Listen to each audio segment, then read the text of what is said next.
Tony. Good to see you, Rich. So, a little less sweaty. Yeah. Hence, if you're watching on YouTube, the wet hair. We just got back from a trail run and a little bit of a running tutorial. We're going to make a little video. It's going to be up on YouTube of you putting me through my paces and showing me what I'm doing wrong and how I can improve with my technique. So I really appreciate that. And we were joking before the podcast, and I've said this before, but I always like to go into these conversations in a pristine way. Like the ideal would be, you sit down, we haven't even said hello to each other, and we just go, and then it's very organic and authentic. But we spent already like half a day together talking, getting to know each other a little bit, which has been beautiful. And nice to make a connection first. Yeah, right? Yeah, for sure. But I'm probably going to have to make you repeat a few things that we already talked about today. Thank you for coming to Los Angeles. That makes it more difficult remembering it. Yeah, well, we're just going to it'll be fine. Look, man, I'm here. I'm present for the experience. That's all I care about, man. Awesome. And I've been looking forward to this for a very long time. You've cut a very unique path in the fitness world. And I think that the knowledge and the wisdom and the information that you're putting out there is not only important, but unique. What do you think? Unique. Maybe now. But a lot of it's been gathered from, peoples or people that are living a natural existence, are going into looking at the natural environments around the world and looking at the natural beings and seeing how they're doing it. I mean, that's really the core of everything that you teach.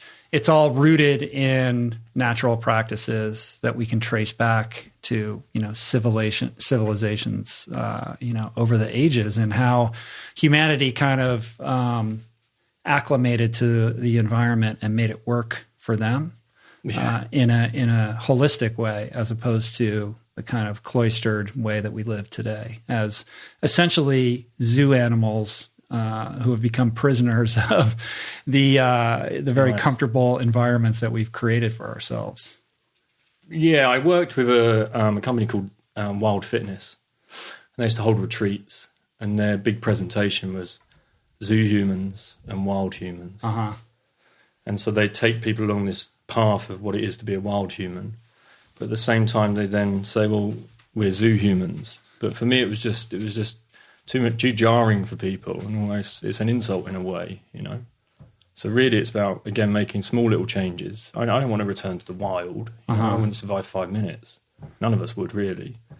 But it's certainly looking at areas around a natural lifestyle and seeing what I can incorporate into my everyday lifestyle. So what came out of that was, we can't all live in nature, but it doesn't mean we can't live naturally. So as we discovered, there's a natural way of running, which is just finding the natural posture within running, because natural runners and natural beings aren't compromised by, seated furniture, a sedentary lifestyle, or compromising footwear.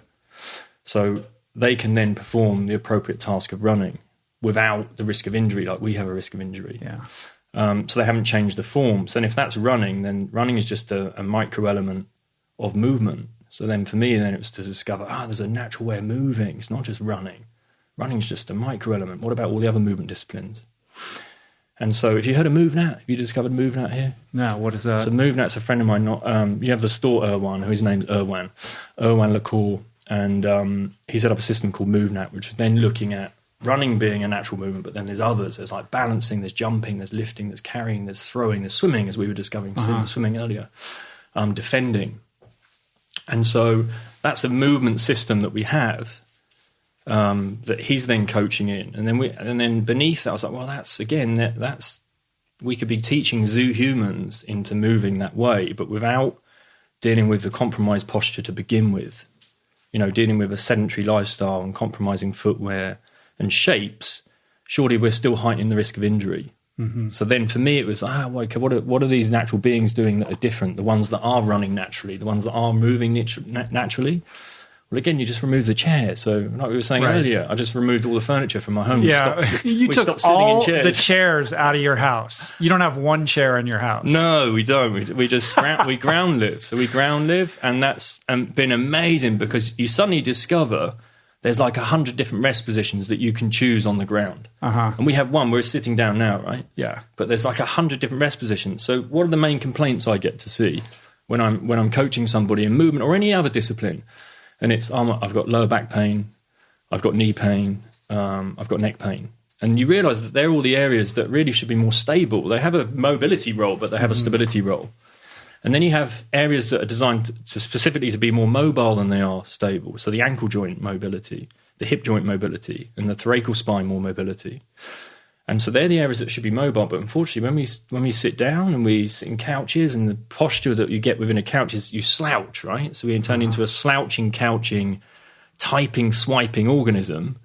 And the problem is there that then it wipes out those areas that are designed for mobility, and they get stiff, and then the areas that should be stable are now getting more mobility into them. So when we talk about lower backs, essentially when the hip and the mid-back have kind of lost perception, or you've lost perception of their role, and therefore the lower back gets attacked. So the way that we address it is just take it to the ground, man, and then suddenly it's like, wow, look at all these different positions I can be choosing. And that wipes out even things like standing desks, because loads of hype around a standing desk at the moment. But it's just as detrimental to stand all day with crappy posture as it is to sit with crappy posture, you know? Yeah, if you're standing but you're not adopting proper form, then you're doing harm. You know, when we talk about form, the danger is where we talk about form, people start thinking, I have to tense my core and squeeze my glutes and all this stuff. But that's not it. It's basically going back to what is a wild posture. Hunter-gatherers do not tense their core and squeeze their glutes while they're moving around, nor does any other animal on the planet. What dogs might do, they just can't communicate. I'm tensing my core right now and squeezing my glutes. You know what I mean? I just feel it's not happening. But it's that again, what hasn't changed for them is their environment. The environment is still the same. They're still moving the same through a landscape. And hunter-gatherers specifically move through a landscape, but they don't usually move through it. They become the landscape. You know what I mean? They don't see themselves as separate from it. It's not the standing or the sitting. It's the fact that those are things that we do for extended periods of time, right? Like even the most fit, and I plead guilty to this, like I'm fit, I work out every day, I train, but then I'm sitting at a desk. Even if I'm sitting in an ergonomic chair, I'm still sitting for hours and hours and hours. And sometimes I don't get up and move around that much. And so, yeah, I have lower back issues. I have some sciatic issues. If you're scrolling and looking at your phone, your neck is tensed up. Like, I know what that feels like. Like these are, things that I think every single human being is experiencing on some level. No matter how fit you are, we're all sitting too much, right? Well, it's because it's almost like we're fitting two groups here, but every single human being would mean also hunter-gatherers, you see. I'm just saying, I'm talking about modern Western civilization. Yeah, exactly. So we're in that. So that's like, I have this thing, there's 83% of the UK are living in urban environments. And there's a stat that's like, they spend 90-95% of their time indoors. So that's like, wow, okay, you guys are blessed here, because we've just been out on that amazing trail and you have that outdoor experience. But in London, it's like, whoa, sometimes people are just sheltering, they've got to get away from what they see as the elements, let's say. But let's say they're 90% of their time indoors. So 90% of their time indoors, how do we flip it? How do we make the indoors more nourishing again? And so that, for me, it has to be, if 90% of my time is indoors, how much of that am I spending sedentary? How do I change that? And so that's been the biggest cue for me. I went into Santander and did a talk in there with their asset management team. And it was the same thing. As soon as I arrived, I met the head of the team and I just said, look, it's your responsibility. The first thing is the air quality in here. It's terrible. Clean up the air. It's probably worse indoors than it is outdoors. So put air purification systems in here. And then to the people that had their desk area, I said, this is your responsibility. You either create a growth-promoting desk area or a compromising desk area. It's a choice, right? But here's how you can make the changes to start with, because a lot of it, people don't understand that there is another way. There is another choice that they can be making. So then it was okay, your HR department here, they wouldn't even let people hug they're not allowed to hug in the office. And I was like, imagine all the happy hormones you're getting, like oxytocin, you hug for longer, you get serotonin. Well, hugging's tricky these days. Yeah, it's really tricky. I guess it's how long you hold it for and how uncomfortable it becomes, but it's a tough one. And so that was, for me, that was like, right, so one thing, okay, let's strip that back, we can't do that, that's okay. Are we allowed standing desks? And there was one person in that whole office that had a standing desk. And I said, okay, let's just go through what you can be doing if you have to sit, right? We set a timer, 20 minutes. Ding, timer goes off. You just push your chair back and you hold your desk and we just squat. And you do like 3 squats at the desk to reset the posture. And then I want you to walk from one end of the building to the other and then come back to your desk. Done. And every 20 minutes. Every 20 minutes. And then said to the guy who leads the floor, Mehdi, are you okay with that? He's like, yeah, man, this is cool. And then, right, okay, the next day I want you to all have a plant. So peace lily is really easy to keep. So easy. You can go away for 2 weeks. They might be a bit droopy when you come back, but just a little bit of water and then they're up again. And that will remove benzene, xylene, formaldehyde from this environment again. So put that right on your desk. So then 2 women just rushed out immediately, went out, bought 2 peace lilies, put them on their desk. Just simple little adjustments. And again, it gives them something living in that environment that they can then nurture and they have to look after. What about lighting? Lighting's it's a big one for me. We, as well as not having any furniture in our house, we switched to remote control bulbs and amber lighting. I should point out you have 3 daughters. Right? Lola, Millie, and Tallulah. What are their ages? 9, just about to turn 10, just about to turn 8, a 3-year-old, and a new one on the way. So they're young enough that getting rid of the chairs is like a game and probably fun. But we were joking earlier, like fast forward to them, being 25, 30 years old, telling their therapist that their dad made them take all the chairs out of the house. Well, it's funny because when we moved to Ibiza, trauma. When we moved to Ibiza, we were just like hippies there anyway. It was fine, and it was just, and then other people were doing the same. And now I have that. People, every time I move into a new place, I go and buy a table from somewhere, and I just take the legs off. Cut the legs off. Yeah, right? It's very Japanese. Like, where'd you get that table from? And I show them a video. That's what I did. So there's people now Instagramming me to say, I've taken the legs off my table. So therapy might go up. There might be a new field for this. Right. The trauma of the ground living population. But so you just squat around the dinner table or sit? Because we see one rest position. There's multiple. We're going to go through them later because it'll help just unravel stuff from our run. But there's kneeling positions. There's positions called shin boxes. And you can just flip from one to the next, like a mobility session. So rather than us going to yoga and doing flexibility work, we just ground live. Because, again, I don't see hunter-gatherers doing mobility work and yoga, but they're amazing specimens again. So it's, what are they doing? So you strip it back, they ground live. Okay, so let's ground live. And what's been different is each child that's been growing, Lola was familiar with sitting furniture. Millie was about 2 when we ditched the furniture, so for her it's not really in there. But Lola, there is kind of, Whereas Tallulah was born without any furniture in the home. We carried her everywhere. She never had a car seat, never had a stroller, always in a carrier. We did no nappies with her, so she had no nappy. How did you do that? We have more trust in, like with dogs and cats, we have loads of trust in them, right? We get them litter trays and they poop in it and then they're done. With our babies, we keep them in nappies for 4 years, man. It's like the most intelligent species. We perceive ourselves as the most intelligent species, yet we don't put any trust in our babies. And it's a relationship between Katarina to start with and the baby. Katarina's my wife, by the way. And she built this amazing relationship that whenever the baby would make a signal, she'd know that the baby needs to go, Tallulah needed to go to the toilet. And then eventually that's then passed on to all of us because we can see her signals. And given the chance, that innate ability, because the baby's picking up, they're listening to me.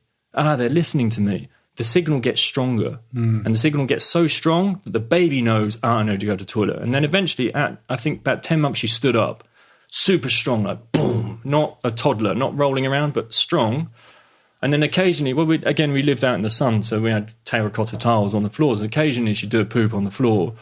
But at 10 months already, she was going off, grabbing a cloth and then wiping up her mess, It was just, again, another level that I think I could see it in their movement because obviously we removed the furniture. She was rock climbing at 12 months. It's like, people were like, what's going on? This child's insane.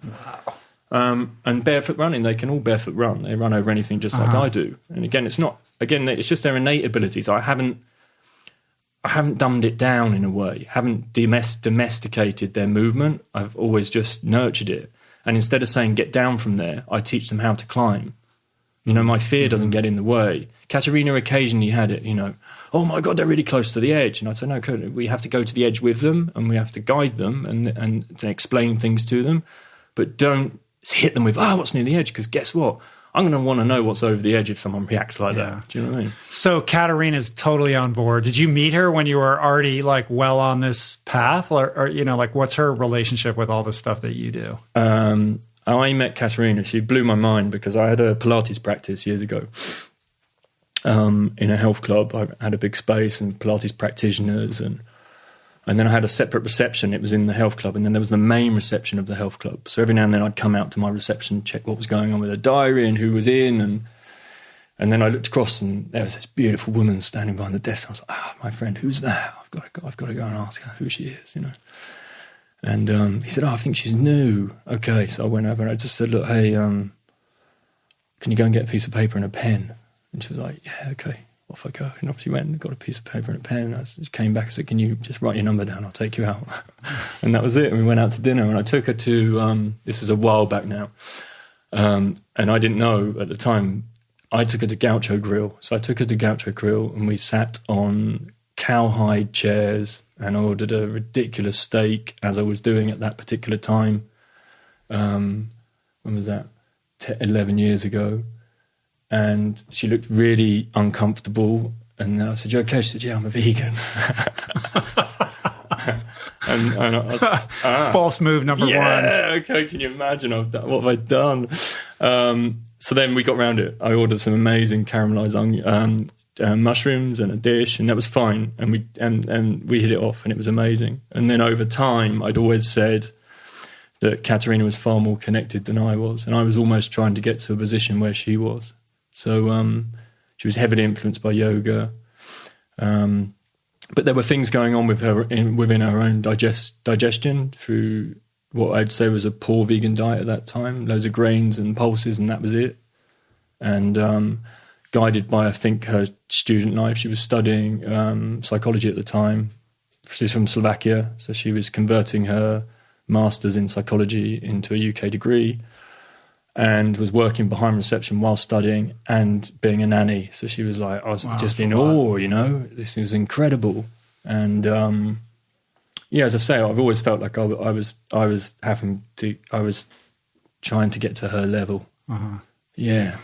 That's cool, man. Well, I got a heavy dose of your movement expertise when we were out on the trail. And, I knew that you were a barefoot runner. I figured when I took you out into Malibu Creek State Park that you might wear sandals, though. I couldn't wrap my head around the fact that you were actually going to do it barefoot. But you did it. We ran like 6.5 miles or something like that. And there's a lot of wide sandy trail, but there was also significant portions of it that are almost like a dry creek bed where there's not just boulders, but tons of tiny little sharp rocks. And you just gracefully ran across all of that, like in perfect form. I was amazed. I was super impressed. And I'm just trying to keep up. And in tribute to you, I put on my Vivo barefoot shoes, which I will freely admit that I don't wear that often. And it was quite an experience, man. It's pretty amazing that you're able to do that. Well, it is an experience I'm experiencing. But again, I see it as it's a biological norm to me. If we look back, imagine what's in our DNA right now, My Y chromosome, my paternal line goes right back to 270,000 years in East Africa. So imagine the terrain I would have been traversing at some stage, the most hostile environments and terrains. And, we'd have all been these incredible movers over that terrain. We look at, Tim, for instance, right? Ninja warrior or parkour legend or any of these amazing athletes. And yet we would have all been doing something of that nature somewhere, whether that's arboreal in the trees from persistent hunting or something along those trails. We would have all been doing it. So it's not like I'm doing anything different. It's just over time I've managed to tune into what is, again, what I see as an innate ability to be able to run like that. And talking of stories starting out, I was born one of the longest babies in history in Reading Hospital. So much so there was not enough room in the womb. So I managed to create this weird and wonderful shape by tucking my feet underneath my armpits in the womb. Uh-huh. And so when I was born with a deformity. So my feet were completely turned and almost crippled in a sense. So I then had, I think the first 12 weeks was then put into cast each week. So they reshaped my feet and then put me into plaster cast every week for the first 12 weeks. Wow. And then beyond that, I then had these leather boots with a metal bar that run across them where they'd prise my feet open and do the bars up. And that then continued. They're like a little leather boot, and you can see my feet, the print of my feet inside them. It's incredible. Wow. So when I went into that, then there's the I met with a trauma coach, and they sat down and said, well, if we go through childbirth with you, what's the first thing that come up? And I remember doing this ayahuasca ceremony, and in the ceremony, I was asking about freedom. And freedom came up as this freedom in a beautiful woman's voice, and it said, freedom is innate in all of us. You know, again, freedom, like anything else, is innate ability. But we're handed all this stuff. We get given this, all this materialism, and it just takes our freedoms away bit by bit by bit by bit. And that's like the domestication process until we don't have anything left. And it's up to the parent's responsibility to ensure that with those things there isn't attachment. So then it was for me is to understand not to become attached to anything. And then suddenly these boots just appear in my vision, right? My boots with this metal bar. During the therapy session or during the ayahuasca ceremony? That's the first part. And then this voice came, and the thing is, Tony, with freedom, it can be gone in a moment. And then the medicine wore off, and I then sat there for 2 hours while everyone else is in an ayahuasca ceremony, and I learned not to become attached to the ayahuasca. So that was my last ceremony with that. Going back to the therapy session, I'm sitting there with the therapy guy, and he says about the trauma, what's the first thing? And it was the same, boom, it was the image of these boots that came up immediately. And so then it's almost like the boots had then shaped me into what I'm doing today and everything. So in the trauma itself, there's all those positives within trauma that we don't really discuss, you know. That's super interesting. Well, taking it back, you grew up in the UK, but not in London, right? Like in like a village? In a village called Langley, yeah. Wow. Yeah. Out in the middle of nowhere. Well, it's in Berkshire. When we were growing up, there's not a great deal going on there, and there's a lot of boredom going on there. So it was, for me, there were moments in amongst that where we'd get out into a little bit of nature, and that was punctuated in an existence of a concrete village with just linear boxes, you know, going from one, as we were saying earlier, going from one linear box to the other. And unfortunately, I had parents that were working really, really hard. My dad had a business that just wasn't successful, but put everything into it. And their favourite activity was TV.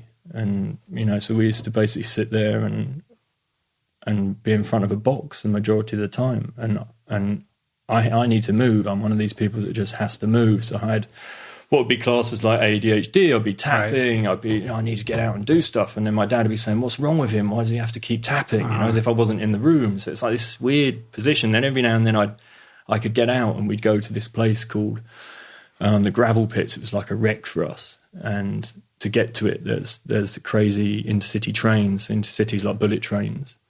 And we'd go across a bridge with our fingertips balancing on the edge of it to get into this place called the Gravel Pits. And then it was shoes off, and it was doing exactly what I'm doing today. But that was probably when I was at my most happiest. It was my escapism from that zoo existence. But that zoo existence was still it was trauma for me. It was like I had, I mean, there was lots of issues growing up for me. You know, I was in and out of trouble with the police a lot, and it was really just signs of, hey, I'm over here. I'm suffering here. I'm not needing in to a be happy seen. space. Probably, you know, had difficulty sitting in a classroom, right? Like, what was the school experience like for you? My school experience was terrible. I spent a lot of time looking out the window and tapping, and a lot of time on the school roof. So we used to figure out how to get up the drain pipes and onto the school roof, and what's parkour today, but it was just like kids running around crazy. And then we had do you know the film? What's the film? The In-Betweeners. I haven't seen that.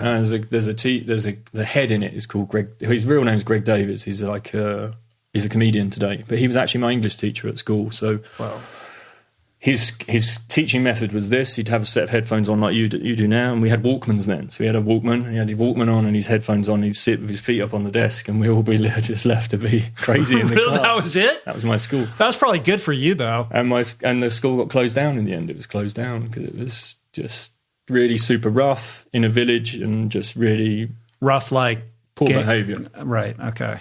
Yeah, like people were going in tooled up. You could be sitting at your desk and someone would be getting underneath the desk with a compass and jabbing you in the back of the legs and stuff like that. Just kids just left to kids suffering, I guess, and then being left to just behave how they want to behave in that environment.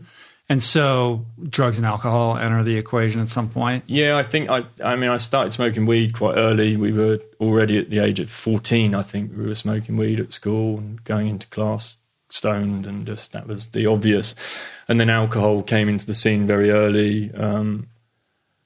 I never really classed myself as having a problem with alcohol until I did a big ceremony where I smoked toad venom. It's like this Sonoran desert toad, Bufo varius. Yeah, I've heard of that.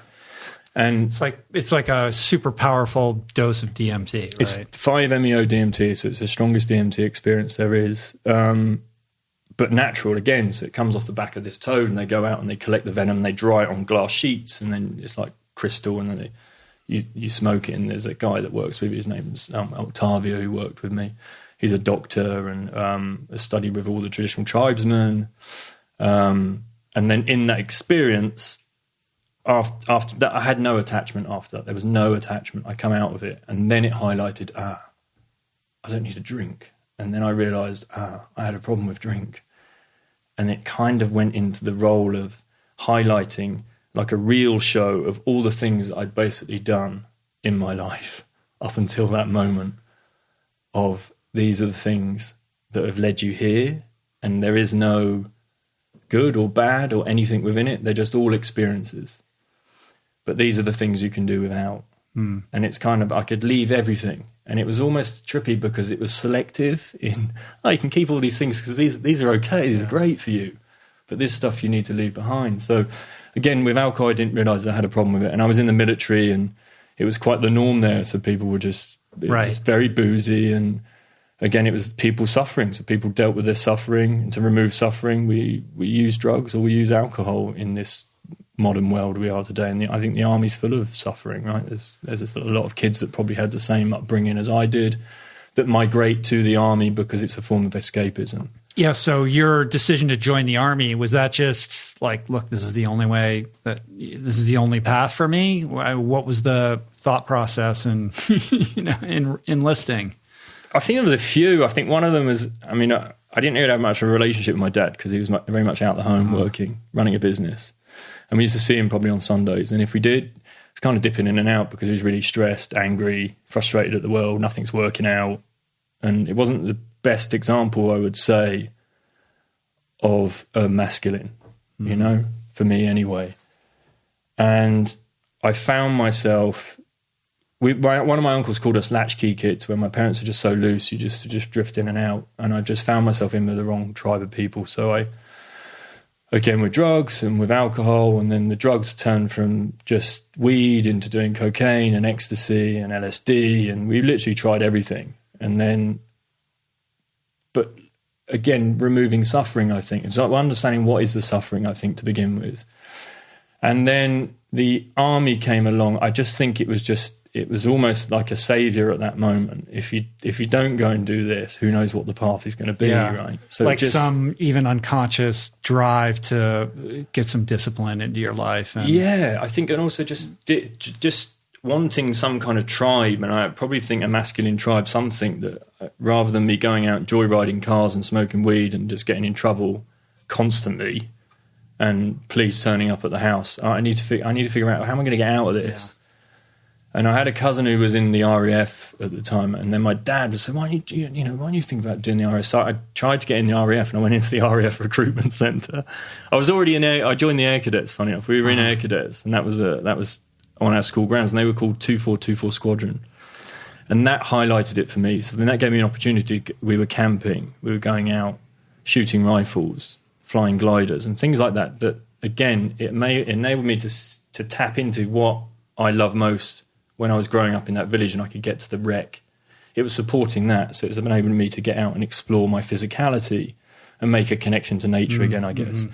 So then I could see that could happen. The army. And I loved all the physical side of it. I loved all the assault courses and stuff like that. So after going into the recruitment centre, the RAF, they just said, you're too young. Come back in a year's time. But the army recruitment was next door, so it seemed like an obvious thing for me. So off I went. I just knocked on the door, and at that time we were like, "Yeah, we need people for the RLC, which is the Raw Logistics Corps, and we're looking for driver radio operators." So it meant I got to have a mic and some earphones and learn code and stuff like that, and have a 5 seconds life expectancy of war if I went to war, and I did. Well, I was in there for a period of time in a holding unit, and in the holding unit, again, everything about it up until that point was amazing because I really got to explore the physicality. I loved every part of it, just the assault courses, as I say earlier, and going out on exercise, and it was great. It was feeding me, and there was that.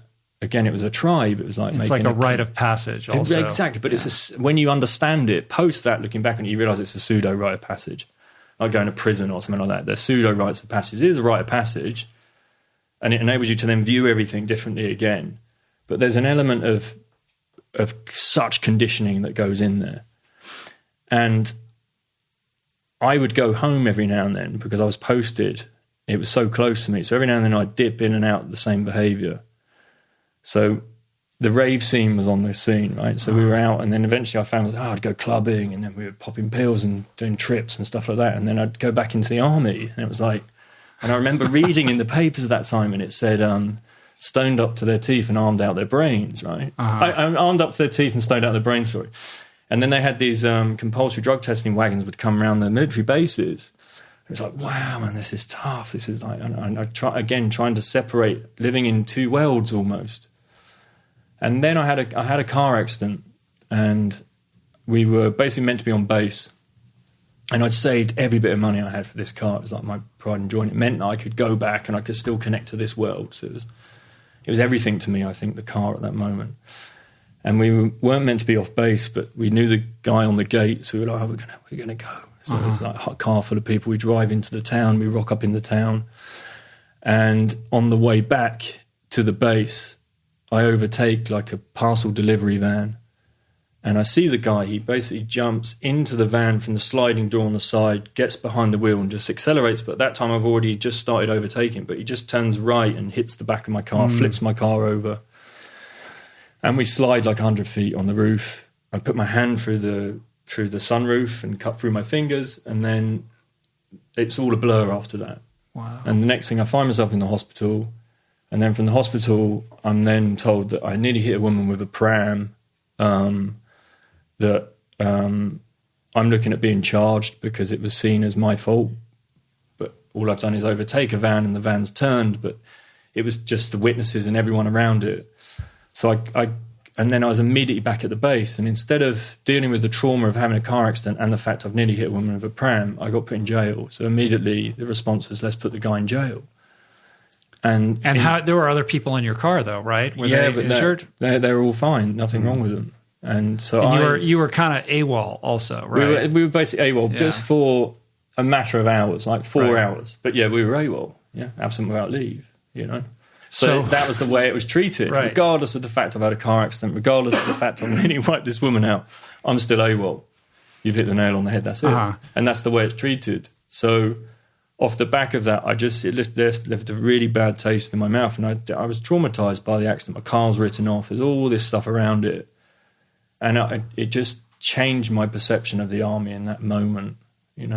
It was done. In what way? So you were just, I need to get out of here. Yeah, it was like someone had lifted this veil, and it's like, oh my God, all the brainwashing, everything that had gone in, all the conditioning was all gone.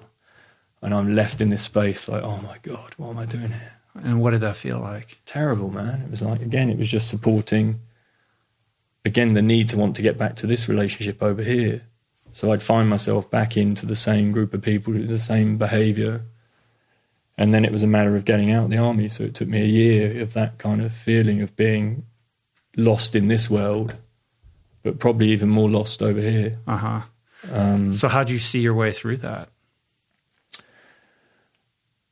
I guess, again, dealing with the way that I would have normally dealt with suffering, which was to do drugs and alcohol. That's what I was doing, That was supporting it.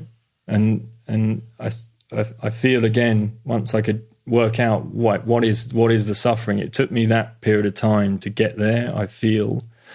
But that wasn't it. It didn't end there. So I'd find myself in and out of trouble again, same relationship with police. So I'd almost go from one form of Her Majesty's service to another one. Do you know what I mean? It was just like an impossible journey. And how do I get myself out of this?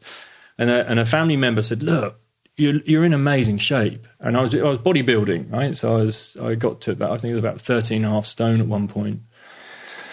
And they just said, look, why don't you just go and become a personal trainer? Why don't you just, have you thought about that? You love the physical side of things. You love training and it keeps you on the straight and narrow. Have you thought about it? So I just went and did an intensive. I did like a quick 1 month intensive personal training qualification. Got my like level 1, level 2, level 3 PT. And are you in London at this point, or no? Where are you? I'm back in the village with my parents, right? Wow. So living the guilt and the shame and everything. Early 20s, you're jacked up, you're high, jacked up, jacked up, and looking for a fight. Yeah, not realizing the fight's inside. Of course, that's where it really is. And so I take up this personal training qualification, and this cousin said, "Look, I've got this gig, and it was at a metal trading company called Mamre Hayden at the time, and it's in Knightsbridge." Anyway, so he's got this idea of setting me up with it. Didn't manifest straight away, but it was just, I've got this gig. I think it will suit you. I find myself in a place in Beaconsfield, which is another village outside where I'm from, like 12.5 miles. So I used to cycle in 12.5 miles. It's a personal training studio. The client base were women really around 40 plus. Their husbands were making money in the city, and it was on that commuter belt outside. So they're interested. I mean, they're not into bodybuilding. They might like looking at the jacked up 20-something-year-old. But it was a very different method of training at that stage. So the woman who was running it, Linda Mosley, she was training Premiership footballers, and it was very much about core stability. We were talking about core stability earlier. So suddenly it was like, cool, what? And then Swiss balls, what? And then foam rollers, what? And then all this stuff was coming forward, but there was no resistance machines, which I loved. So it meant, right, you really had to work at giving someone a training session. And then out of that, working with core stability, I found Pilates. And someone else said, right, okay, I've got this Pilates studio. You thought about Pilates. So I had this thing in London going on, Mamre Hayden Pilates. I'm working in this space over here. And suddenly I'm thinking, right, I'm really interested in this stuff. And it brought on this absorbent moment for me where I was just sucking up information. I was loving it, and it made perfect sense to me. And then within this space in Beaconsfield, the woman just said, look, you're great at this stuff. And we're not going to put you on a payroll. We want you to just freelance, and it would be an incentive for you to get more clients. And so I built up a big business in there. Wow. And then in a short window of time as well, it was just something that I gravitated towards, and it made sense. And then Pilates came along. So I learned 34 positions of mat work by Joseph Pilates. But Joseph Pilates was a radical dude. But his primer, the Pilates primer. So that was return to life through controlology, and he had a whole philosophy. So even standing, it would be about getting the weight on the balls of the feet. So the BOF, which is the same as we were discussing earlier, it was about how your posture would be aligned for standing. But he was an internee in the war, and so he fled and went to New York. He got on a ship from Germany when they asked to enroll him in the German police, and off he went. And he met what was to be his wife, Clara, and she was a nurse, so she gave some kudos to the fact there was a qualification there, a medical qualification, and he set up his first studio with the New York City Ballet. So then I think it changed. It suddenly there was a lot of rehab for dancers within that. And so, are you a dancer? Am I a dancer? So for me, I think it lost a little bit within there. It's like a repertoire of 650 movements that you can learn within Pilates.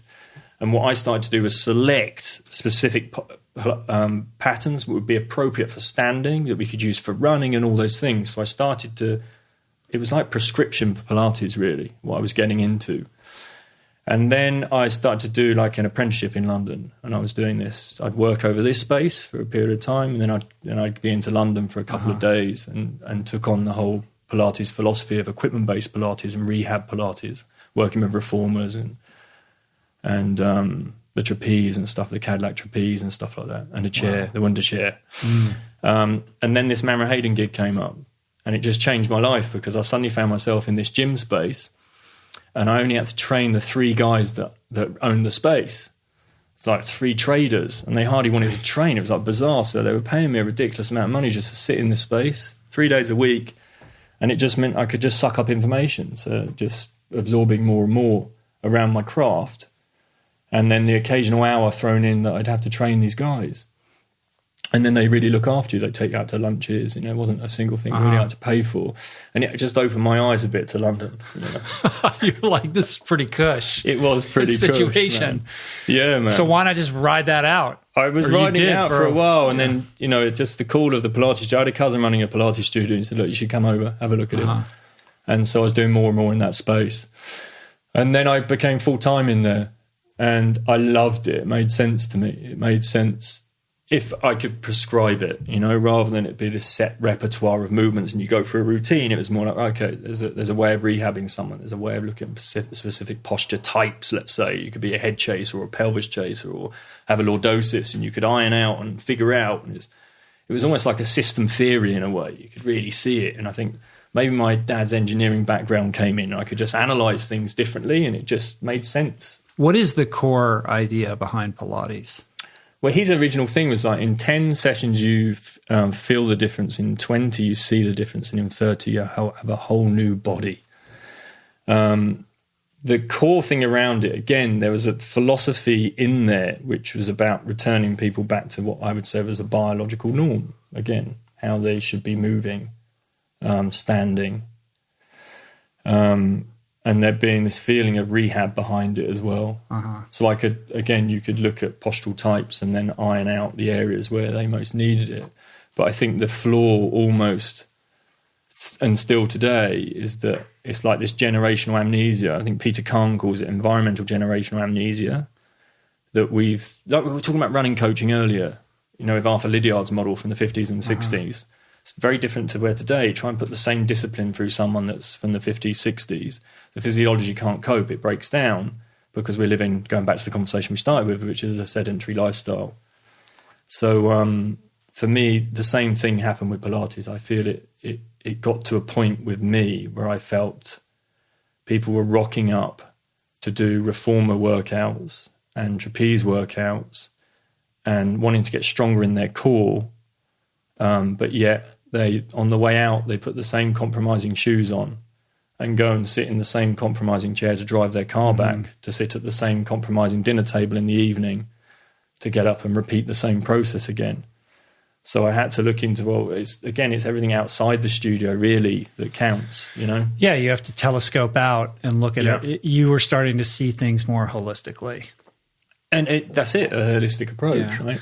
Julie, my wife, has gotten really into Pilates, which I never would have expected. She's always been a yoga person. Yeah. And I was telling you before how we're splitting our time downtown, and there's this amazing yoga / Pilates studio right across the street from our apartment. And she's been going in there, and she's just like had a transformation. Like she's gotten super strong. She's really into it.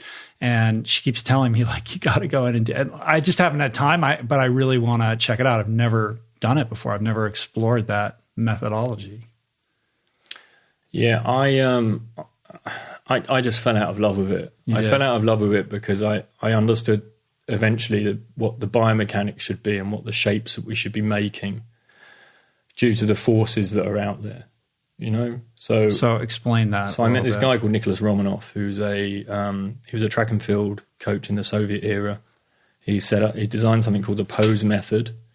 And it's what we were kind of discovering earlier with running. So he discovered there's a specific posture that everyone goes to when they run. And it's almost like it's standing on one leg like you were hopping on one leg earlier.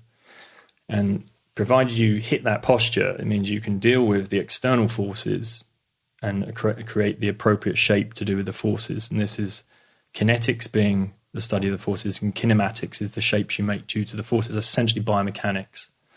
So we train muscles and tendons and stuff like that, but really they're just almost like a slave to that system, and given the right shape, the muscles and the tendons know what to do. And what we tend to do, which can come in with Pilates, is we train the muscles and the tendons, and we train the muscular activity, which is like bodybuilding in a way. We train muscles for aesthetics or just to make us stronger, but really we don't understand this whole system is that those muscles and tendons should understand their role. And you can't remove a hamstring, just work specifically on a hamstring and then insert it again and expect it to understand its role within the whole organism. So with pose, it was about basically understanding these influences with nature. The appropriate posture would mean the appropriate shape, which means you can deal with the forces appropriately. Lots of appropriate there. Yeah. And so it then applies to everything. It applies to any movement that I could look at, I could analyze and say, right, okay, that you could be more efficient if you just did that. You could be more efficient if you did that, and you remove the risk of injury. And once I discovered that, it didn't make sense to teach Pilates anymore. Right. It made sense to teach the appropriate postures for things, and then almost find the micro elements of those macro postures, the things that running, for instance, is a macro skill. What are the micro elements of that macro skill do I need to get physically stronger and improve the technique? I understand the kind of umbrella philosophy behind this, I think, but I'm trying to wrap my head around how that becomes teachable. Like, how do you break that down into specific things that you can have people do to work on? Well, again, I would look at, right, what makes the wild posture that you would need for running? How do I achieve that? So I then now know that I look to, again, the best runners in the world. What is it they're doing? They're not sitting in chairs. They live on the ground. There's ground rest positions. So we could say the squat is probably one of the prime positions to be able to get into if you want to know how to stand. Because observing all my kids and observing Tallulah growing, she had to do all these amazing little rest positions on the ground to get to a squat. Once she could squat, she could stand up. So when you say, just to be clear, when you say squat, you're not talking about squatting in the gym. You're talking about just literally squatting on the ground, like a rest position. Flat-footed, completely rested, with a good shape, a good posture, and so that the ankles aren't compromised, the knees aren't compromised, the hips aren't compromised. And once you have that, then I would say then you can stand. And I could see people that go into multiple disciplines, and this could be a lot of yogis that I see, martial artists that I see, boxers that I see, runners that I see, just athletes that can't perform the squat. And we have to look at, right, how old is yoga, right? How old are these martial arts? So again, if we look at that generational amnesia model, is we know that in those original disciplines, those guys weren't sitting in furniture. They were ground living. They were performing amazing things on the ground and amazing squats. Therefore, their ankle, their knee, and their hip can deal with the ranges and the forces we put through it. So the modern Western body, if we shove yoga into it and the martial arts, and there isn't the ankle, the knee, or the hip functions, we end up with a lot of knee injuries and lower back injuries. And it's torsion in the knee is one of the most compromising ones I see with yogis that have been in Ashtanga for many, many years. But it's a simple fix. Again, I just take them back to the ground and we go through ground positions and get them back into squatting. And then once they have that, then again, they have the appropriate shape and then they're away. Because and then they can put the discipline back in again. All right. You know? Yeah. So what is it that the squatting teaches the body? Provided you have the right foot shape. So there's a micro element of squatting, but the squat will teach the dorsiflexion you need in your ankle, like the appropriate angle in the ankle here. Which will then create like a neutral ankle, and neutral ankle will create like a neutral knee position. And then you can have hip mobility. So it teaches you this, that the foot then becomes a stable foundation. The ankle becomes mobile. The knee becomes stable. The hips become mobile. And then that's the true relationship of the joint actions. And then you have a stable pelvis and a lower back. So just by squatting, it's almost like a wild state of nature's cure about resetting your posture. So even from a run or hours sitting at the desk is always just take it back to the squat. Right. Reset things before walking off even. So if you were going to pull out a prescription pad and write a prescription for me, short of getting rid of all the chairs in my house and knowing me as a runner and a multi-sport athlete, what is the prescription around squatting or other things that I could be doing or somebody who is like me could be doing? And there's many people like you. I get to see a lot of people like you. I wouldn't go as extreme to taking your furniture away. It would be too much. Don't worry, it's not going to happen. Your family wouldn't handle it, and it'd be too much of an emotional Julie crash. might be into it. I don't know. I think, again, you have to take it back to say, right, after a certain amount of time, like after this, immediately after, I'd be taking things to the ground again, just because of the length of time you're sat here. I feel bad that we're not sitting on the ground doing this podcast. We can squat after. That's the beauty of it. Like I was on a flight for 11 and a half hours, right? And I'd get up regularly, go to the back of the plane, do the mobility sequence, open my hips up, do some shoulder mobility, squat, you know. I saw that on Instagram. And then I hope you had an aisle seat. And then I'd go back to the seat. No, I managed to get extra leg room and I had a window seat. Oh, you did? So did you have to climb over somebody every time you wanted to get up, every 20 minutes? Yeah, and as I was explaining earlier, the lady next to me was really demonstrating the behaviour that was encouraging me even more. It was like, oh, wow. So, I would again, I'd look at what you're doing within the environment and try and make small changes within it rather than add too much to your day. And I think that's where a lot of things fall down, is we think, oh, where am I going to find the time to do that? Mm-hmm. So it's very simple to be able to slide a chair away, hold the edge of the desk, do a few squats, lifting your chest up, and use the desk as an anterior support. A lot of the people I see don't have the ankle function, ankle mobility to perform a squat. So allow the heel to come up and just keep the shape and just drop onto your haunches. So it's almost like a straight body. Your butt will be resting on your heel and your knees will be forward. You just do a few rhythm little bounces in that position and then stand again, and then you're ready to walk. Other disciplines that we will cover, just go through a few kneeling positions that you can do on the ground and a little mobility sequence that you can play with within that. And again, they're just rest positions like long sits or straddle sits and things like that. The other thing for the upper body is I recommend for everyone to do is put a bar up to hang off. So hanging is even more ancient if you think than running, right? So it goes back into what would be our primate foundation. So say if we were primates for say 35 million years, hominids for 6 million years, and then hunter-gatherers for say 400,000 years, and then farmers for 10,000 years, and then the last 150 years zoo humans, and now we're in this like human laboratory experiment. So we're like lab rats now, but. Yeah.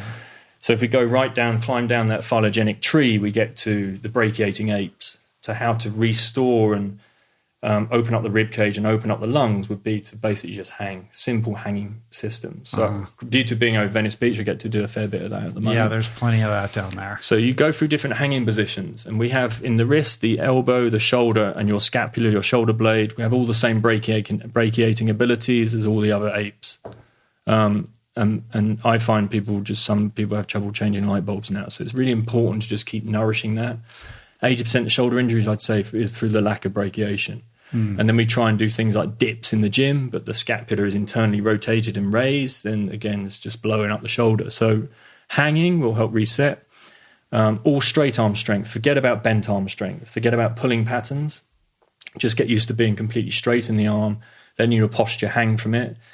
Again, that will help mobilize the shoulder, but it will also open up the tendons, the ligaments, everything, and even the arteries through that pathway. You'll lift your rib cage, which will then make your breathing clearer. And then you can play once you're in that position. You can start to go through active hangs. So trying to keep your arms straight whilst lifting your chest up into your hands. So there's no bend in the elbow. And that starts to strengthen the lower trapezius, which is in the mid-back. A lot of the disciplines that we see are about mobilization and flexibility. And you can do all the flexibility training you like. You can do amazing work for the mid-back. But if you don't have the strength to hold it there through the lower trapezius, gravity's going to take over. What about doing pull-ups and chin-ups? And I mean, those are pulling. But on a straight arm strength to begin with. So there's Ido Portal, Portal's work. Yeah. So he has like a hanging tutorial thing. And I would suggest that you basically set a timer. So you can have a timer. I work with clients, they might start with 10 minutes hanging, 10 seconds hanging, and then they're off the bar. And then I give them 30 seconds rest, then they go back up. And then that will turn to 20 seconds, 30 seconds, and a minute. And the way this then starts to unravel is you start to build a relationship. It becomes a new habit. So I'll give you an example of someone who I coach who's 78. He's an old guy called Yehudi. He rocked up at my gym door when he was 72, so 6 years ago. And he was completely stooped, scrunched up, old posture. He brought natural birthing into the UK, wrote a book called Birth and Beyond, a real manual for childbirth. Amazing guy. But gravity and age were taking over. And so I really want to learn how to walk. And I was like, okay, so it's a good place. Let's get you up on the treadmill. And it's like, at the age of 72, you want to learn how to walk. It's quite interesting, right?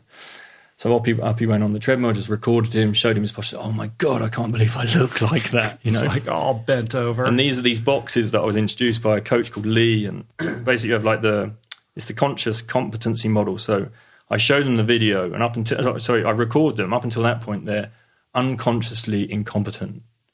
And then I showed them the video, and now they're consciously incompetent. And then I go through the drills they need, and then they become consciously competent. And then over time, doing the same drills and the same method, what you wanted me to break down, what would I do? That then becomes unconsciously competent. And that's how you learn the skill. But remembering the next time you get recorded, you still be unconsciously incompetent. So you keep feeding that. So he basically just wanted to learn how to walk. We go through walking, go through that model with him. And I prescribe footwork for rewilding the feet, how to get the feet in the foot shape rather than a shoe shape.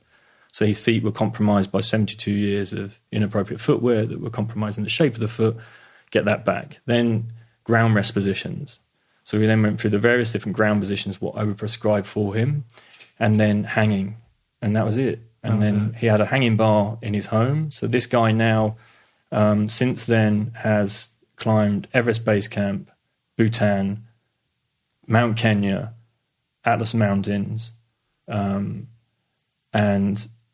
and basically this is his morning routine. So he wakes up now in an air-purified room, trots downstairs, gets to the office on the second floor, hangs from the bar, goes into the office, gets on the mat, does his mobility sequence, has a standing desk, answers his emails, go downstairs, preps his smoothie, prebiotics, probiotics, symbiotics, puts his Vivos on, walks down to the tube, gets to the tube, doors open, he gets on. People usually say, because he's 78, would you like a seat? He's like, nah, I'm okay. Uh-huh.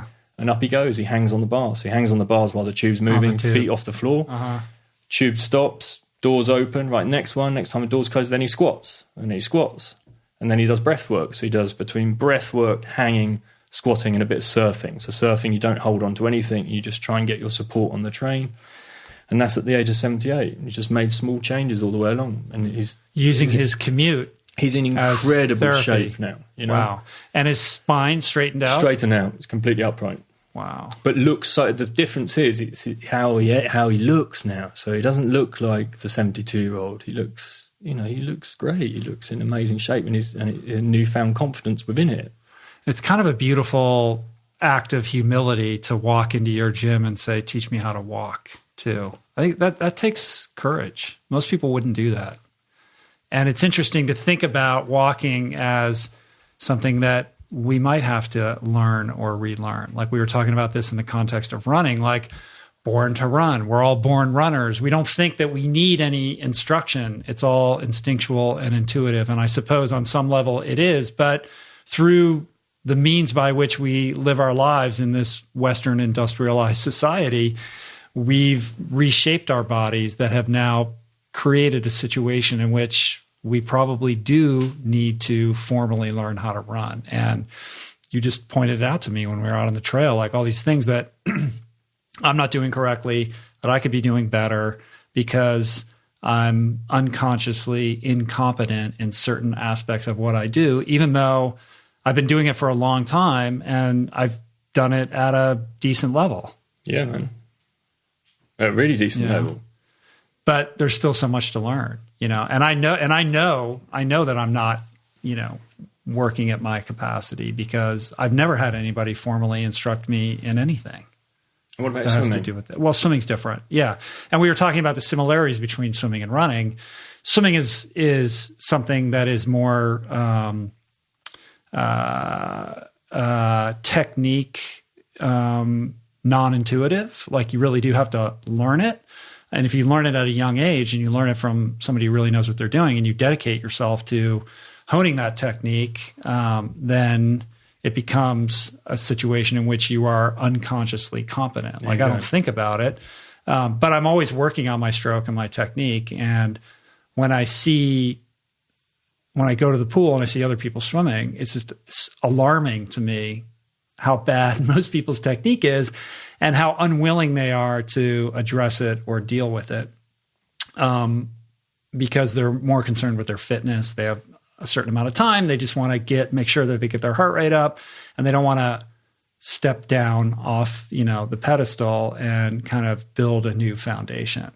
And that's something you were talking about with running. Like if you're doing it incorrectly, you really do have to hit pause and start over with like, okay, how do you stand up? How do you squat? How do you stand on one leg? Like how do you jump up and down before we can even get to how you're going to carry your body when you run? Yeah, I think you hit the nail on the head about, with coaching, it's, if you want to play golf, you get a coach. Yeah. You want to play tennis, you get a coach. Swim, you get a coach. Yeah, I think of a swim stroke as very much like a golf stroke. People spend their whole lives trying to perfect their golf stroke. I think you can do that with swimming.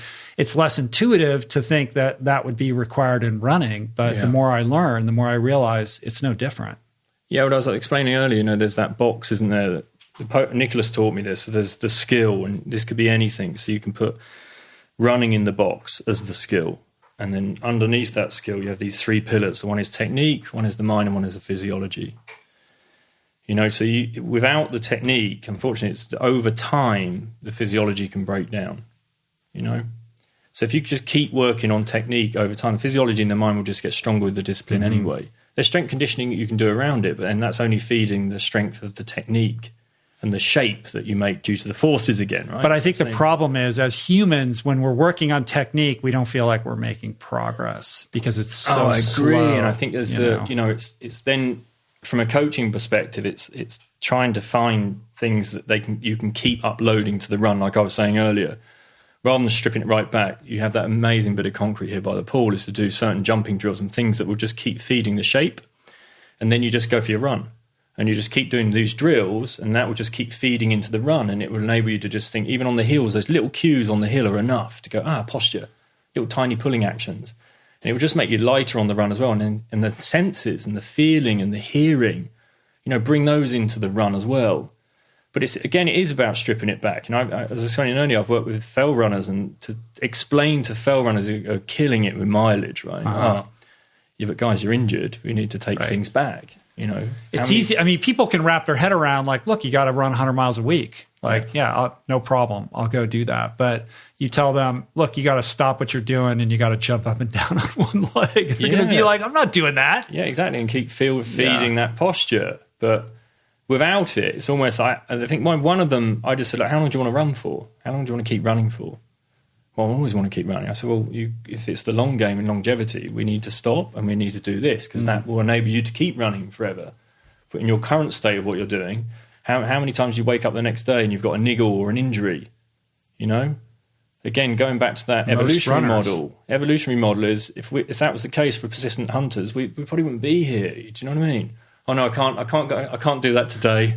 Yeah. I've got a bit of runner's knee, or I've got Achilles tendonitis, plantar fasciitis, or my back's out.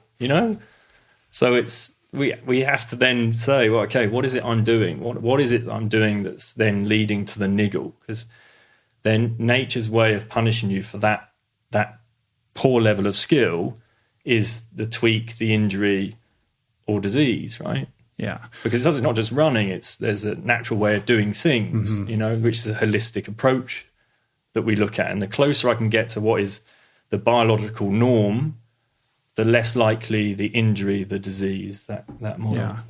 So there's a lot of runners that listen to this, and I'm interested in trying to, provide people with practical takeaways. So let's start with some of the main things that you see when you just see people out running. Like, it must be glaring to you, like, oh my God, they're doing this wrong, they're doing that wrong. Like, what are the common mistakes that most runners are making that are easily rectified through a few simple things to think about and practice?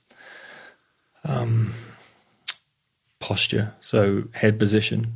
So the head's a huge weight, say 5.5 kilos of weight. If the position is too far forward, then you have to overstride. You have to land way ahead of your body or your hip alignment. Otherwise, you'd face plant the pavement. So if your foot isn't there underneath the head, you'd fall over. So if you try and firstly just keep the head up above you, so thinking that you're looking ahead, not down at the ground, and always looking almost down the end of the trail, because you can visualize the whole trail. If I run with my head down, I can only see a short part of the trail, and I also have to react off everything. If I keep my head up and my chest up, I can see everything, and I can trust that innate system to make the calculations of what it needs to do. And if your head is down, then that's thrusting your hips backward. Your hips fall backwards, yeah. So you create like a K shape. And that K shape means that the chances are you're going to be landing on your heel. And it's more aligned with walking, that posture. You know, there's a heel striking, walking, then we roll through the foot to the big toe. And then you have a pendulum effect of the leg. It swings to the next heel through to the big toe.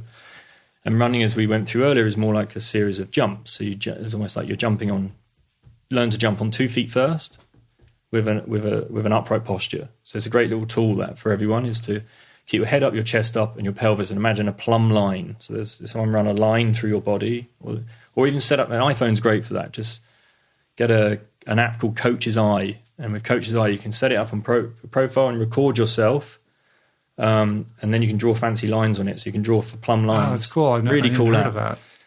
And so you can draw a line, and you'll see where your head is in relation to your hips. So imagine you wanted your head, your chest, your hip, and then the foot that you're landing on all in one line. Yeah. And then that's jumping on 2 feet, and then try and keep that line going. And there's a nice little rhythm to it, like ding, ding, ding. And try and land flat-footed, not on the balls of your feet, not on your heels, but try and get completely flat in your feet. And then just repeat that and go, just choose a length, like a strip we had earlier, 10 meters. You could hop 10 minutes, turn around, come back again. And then jump on one leg, so hop on one foot. And again, trying to find that same flat-footed landing with the same shape, and have the other leg pulled underneath you. So your ankle is almost directly underneath your hip, and your knee is slightly forward. Right. And then repeat the same process, jumping. Because running is a series of single-legged hops, alternate hops. So hop on one leg, so we just jump on the one leg. And then you turn, you come back again on the other leg. And then you can build a rhythm in like 1, 2, 3, 4, and then switch and pull the other leg up. So alternating positions. And that gives you an understanding that running is actually, there's a pulling cycle in running. That's what your hamstrings are there. Their hamstrings are a huge pulling muscle, and its role is to get that ankle underneath your hip. So you're not driving your knees up, you're thinking about getting your ankles up underneath you. And they're just some simple postural cues. And then again, just taking things back to squatting. So what do we see? The classic is that it's more like this head position being forward and promoting a heel strike. I think the other thing is this world of footwear, and we discussed this earlier, is for me, the more and more information I put between me and the earth, the more I dumb down my senses. And the more I dumb down my senses, the less feedback I get, the less chance I have of dealing with the forces and creating the right shape to deal with those forces. So it just dumbs down the signal to your movement brain to make the appropriate shape again. You're now able to just run barefoot on all manner of surfaces, but that doesn't happen overnight, right? Like, how long did it take you to kind of build up to the place where you can handle that kind of, terrain under your feet? I guess, again, I think it goes back into that original conversation about the original trauma, like when I was born. And my mum was I just had incredibly strong legs. I was doing like hamstring curls with this metal brace on my feet, lying on my front, constantly doing this. And so for running, for me, when I was in my first schools going in, I was winning like 400-meter races by 200 meters as a young kid. But I was doing that barefoot, and we had a concrete playground that we were running on. I used to run around that barefoot. So I guess it was already going in at a very early age. That's crazy. I used to play a lot of football barefoot. This all goes back to way early for you. And then that then gets put to one side, and then this big chunk of just craziness in between, which is dealing probably with that initial stuff that wasn't dealt with the way it should have been, I guess. But and then when I started with pose method, I think at that stage I then started to realise there was a form, I should say. And then we met Vivo Barefoot, and then Vivo Barefoot had a shoe. It's like, we got the shoe. And it was like, yeah, but you need a technique. Without the technique, people are going to get injured wearing a shoe, Vivo in like the very early days. Yeah, they were called Terra Plana then. So before they were Vivo Barefoot. So then it became more about, rather than just Nicholas's model of the posture, we then started to look at what about the feet. And so already I wouldn't wear anything else after meeting Vivo. It suddenly became very clear that I had to be in minimal shoes. And believe me, we were like guinea pigs. People were looking at my shoes. And what the fuck you've got on your feet, Tony? You know, they were like these really massive wide toe boxes, really wide. They were like clown shoes, basically. They were proper clown shoes. And I was quite stylish up until that point. So people were like, what are you doing, man? And I was like, once you've worn these, you won't turn back. And I couldn't because I knew too much. It was like, why would I mess my feet up? But you gotta why would I call the guys up at Vivo and go, come on, you gotta at least make these things look a little bit and better. I guess that's driven by, why would I compromise my feet? And I guess knowing that what it was truly to have compromised feet, you know what I mean? It must have been that must be in there somewhere. And so then running, and I started, I just started doing the mileage in Vivos to start with. And then it was like, right, okay, well, if that feels that great, and that's minimal, that's like 3 millimeters originally. And that meant that anything above 3 minutes was dumb down the information you receive. I then started to, on retreats, I'd then take people through what was barefoot running. And I go through the protocols of barefoot running. And then it got to the point, right, see that? I'm going to run on that. And then I guess it's a bit like Wim with breath work and the ice. It suddenly became this thing for me that, that's crazy but I know I can run on it. Why is it I can run on it? Right. And again, it doesn't hurt. And it just got to this point where, okay, I'm just really relaxed. I'm just super relaxed. And we would have all been doing that. I'm not doing anything different to what we would have been doing at some stage. It's just my feet have now, I've rewilded my feet. I've rewilded the behavior of the foot. One of the things I noticed when we were out running was how quiet your feet were on the ground. And I'm running in the Vivos, you're barefoot, and my feet are just like, boom, I'm landing. I'm such a heavy foot, and you were telling me, don't focus on like landing the foot, focus on the light touch and then the pull upwards, which I'd never really thought about before. Yeah, like there is no touch. I'm not even thinking there is a ground. I'm just thinking about I just got to get my feet underneath me. Mm-hmm. So there's no recognition of ground. It's just off. How quickly can I get my feet off that ground? Yeah. So there is a recognition of ground. I was thinking about it and trying to work on that, and I still was landing like really heavy footed, like boom, boom, like a clodhopper. But that's where, again, working by the pool, as I said earlier, you just keep working on just the action of getting your feet off the ground. And on a really smooth surface is be barefoot. Yeah. So how did you become this guy? Like we're still, we were kind of tracking this chronologically for a minute. We went off on a tangent, but you were the Pilates guy for a while. Then you found what's the name of the Dr. Russian Romanov. guy? Romanov. So Romanov. You kind of, start falling under this philosophy, but how do you then, kind of blossom into, the natural lifestylist? Like what's the in-between phase? Okay, it's a big chunk this, you ready? Yeah. So once I discovered Nicholas's work, I can't have a Pilates studio anymore. Yeah. So I closed the Pilates studio and I'm kind of lost in a bit of limbo. And a cousin of mine, Lee, another guy, Matt, and myself decide that we're going to go into business together because it's a great idea to go into business with friends and family. So that's what we do, right? And we find this disused railway building, beautiful. It was on the tube line. It was a ticket hall originally in West Hampstead, back to brick, and it just was, wow, this is like a 1950s boxing movie scene, let's open up a boxing gym. So off we went. We flew to Pasadena in Texas to train with this amazing boxing coach who had something like 360 Golden Glove winners. He was a technical genius in boxing, very much like Nicholas is in running. We managed to discover one in boxing. And he blew our minds. And he blew our minds in the way that we could suddenly take anyone and just put them through these fundamentals of footwork and timing and rhythm and turn lawyers into excellent boxers in a very short window of time. And it just fed the same thing. What's the skill? Here's the skill, it's boxing. What's the technique? Here's the technique. Then we could build the physiology in the mind, exactly the same as Nicholas's model. He didn't know the language. He used to call it fiber muscle and stuff like that, which he meant tendon action, but he called it fiber muscle, And he could pick apart any boxer And suddenly you realise that, okay, there's the real technical boxers, the technical geniuses out there.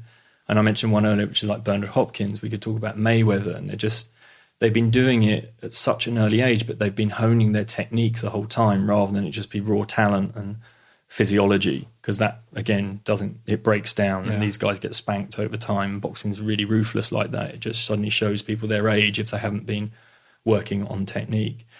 So we bring that back and we set up this 1950s style boxing club with a 1950s style of boxing. Mm-hmm. It looks like a movie set. People want to hire it. And we also had this running model within it. And then we suddenly start to move in a different tribe of natural movement influencers like Erwan Akor and this company called Wild Fitness. And we bring a model in that was then around how you move naturally. And was Ido Portal around? No, he wasn't on the scene for us at that point. So this was, I think, 13 years ago, I guess, maybe 14 years ago. And we were almost ahead of the time with natural movement, which sounds bizarre. With natural movement, we were ahead of the time. We were ahead of the time bringing this evolutionary model in. And ahead of it being like all zeitgeisty.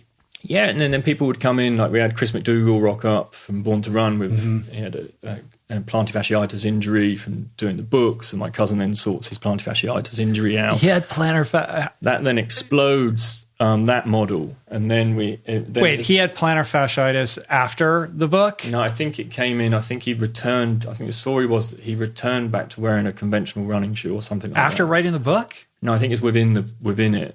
And I think he gets plantar fasciitis in there. So my cousin Lee then fixes his plantar fasciitis by going through what we're talking about, the posture and the rhythm and the timing. And then I think he goes back into writing the book, and then he's fixed. It was very quick. It was just a simple cueing technique where he spent too long on the ground. Easily done. So it's not a fault of his running. It's just, I think it was just going back to wearing a sneaker with rubber, which meant he then spent too long on the ground, which means the plantar surface of the foot can't understand its tendon action. So it gets stiff, and then you end up with. So that was rocking around, and then Vivo Barefoot then offer Lee a deal to be their barefoot running coach. So he then says, right, I'm jumping ship. Then my friend Matt, who's a strength conditioning coach, and it was amazing strength conditioning, got it bronze in kettlebells at that time for the UK, incredibly strong. And he's like, do you know what, this isn't for me anymore. I think I'm out. And unfortunately, I'd inherited this crazy position from my dad where I'd stay in there, and my ego got the better of me. I can do this. Make it work. I'm going to make this business work. You're sitting on some crazy lease. Crazy lease that the three of us were struggling with, and I took the whole thing on. But I had a really strong coaching one-to-one business. And then my coaching one-to-one business kind of paid for everything. And then we had members coming in and using the space. And then over time, the rent and the lease were going up because we'd signed a deal that way. So it didn't matter what members were coming in. And it was always this idea that I'm going to stay in there. And just like I watched my dad do with his business, and his business went down the pan. And then I saw his breakdown, and I saw it just turn into it was just a nightmare for all of us. And he was never the same being after that. But somehow I was going along this path. It was crazy. And I was actually just observing myself doing it, but couldn't get out of it. But then we had Lola, and we had Millie, and I was like, wow, okay, I need to, I can't, what's going on? And I remember I was holding a workshop, and I had personal trainers, yogis, entrepreneurs. It was just a room full of just very different people, and I'm teaching them about a philosophy, which is around a natural lifestyle, but I've got it under the umbrella of natural movement, and I'm saying, look, there's a physical, social, spiritual needs, and if they're met, then we have emotional well-being, which is then a holistic approach. So the closer I can get my physical, social, and spiritual needs to nature, the more healthy the organism's going to be. Yeah, I'm this guy. You're living in dissonance with that. Totally, man. And this train just went past the building as we're on the tube line, and the doors went, and it hit me, man. I just had this oh my God, I'm a fraud. And it was like one of those really deep, deep moments where it's a proper epiphany. And I'm looking at the guys in the room, and I'm moment, you know?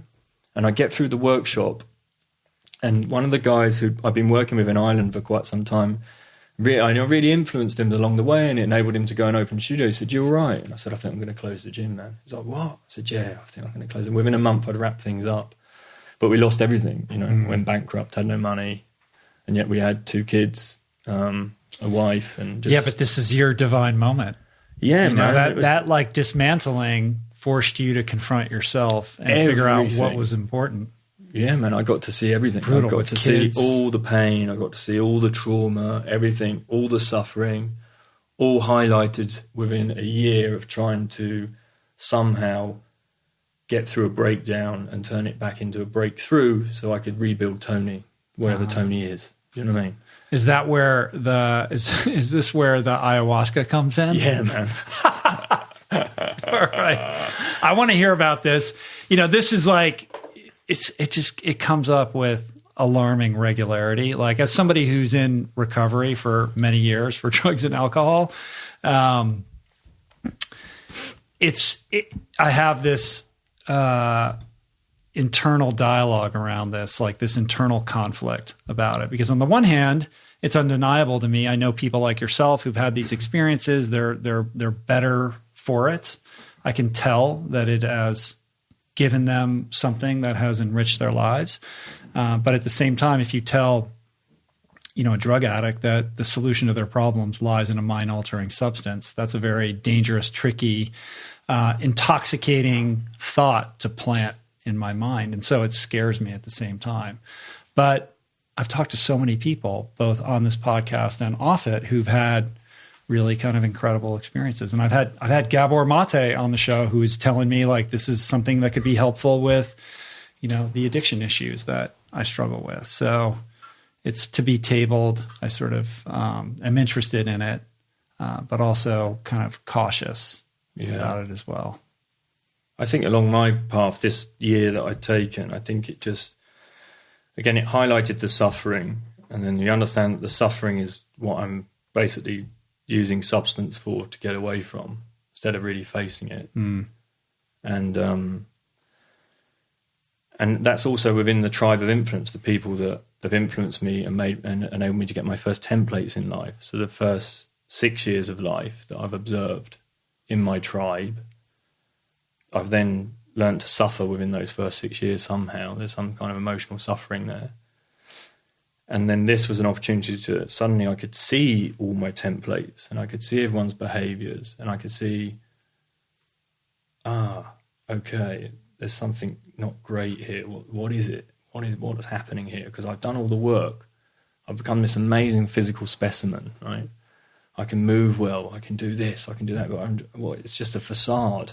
And so I look at my physical self, my social self, and then I realize, I haven't been doing any work over here in the spiritual model, you know? What's my connection over here? And I suddenly start researching, you know, I find a bit of meditation, and I find breath work, so I'm playing with those. And then my wife's like, yeah, we're okay, aren't we, you know? And I'm probably taking a year out, you know?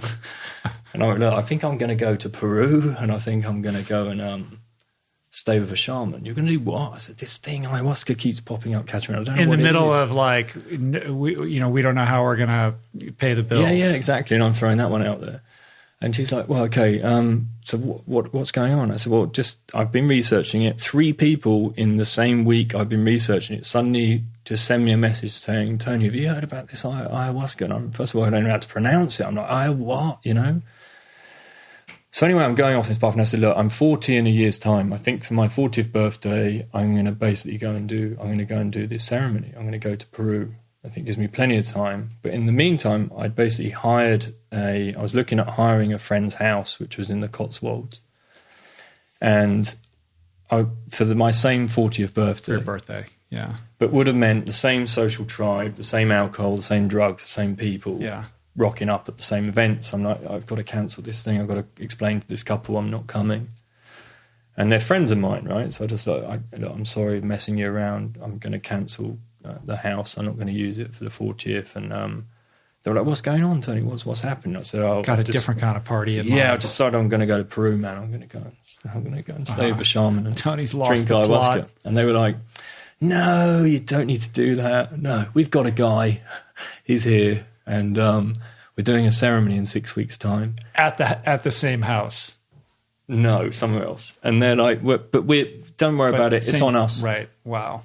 And you can come. Anyway, in between that period of time,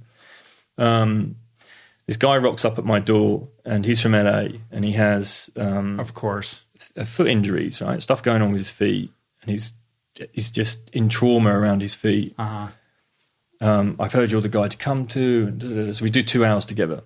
And this little guy rocks up, and he's got like ginger hair and a ponytail, and he arrives in the room, and he's got a coffee and a cookie for the guy, and the guy says, "Thanks, man." And they just look at each other, he nods, and the guy leaves. And I say, yeah. He said, "Yeah, it's just my driver." Like that. He says, "It's the driver." I'm like, "Oh, okay, just carry on the session. Like, nothing happened."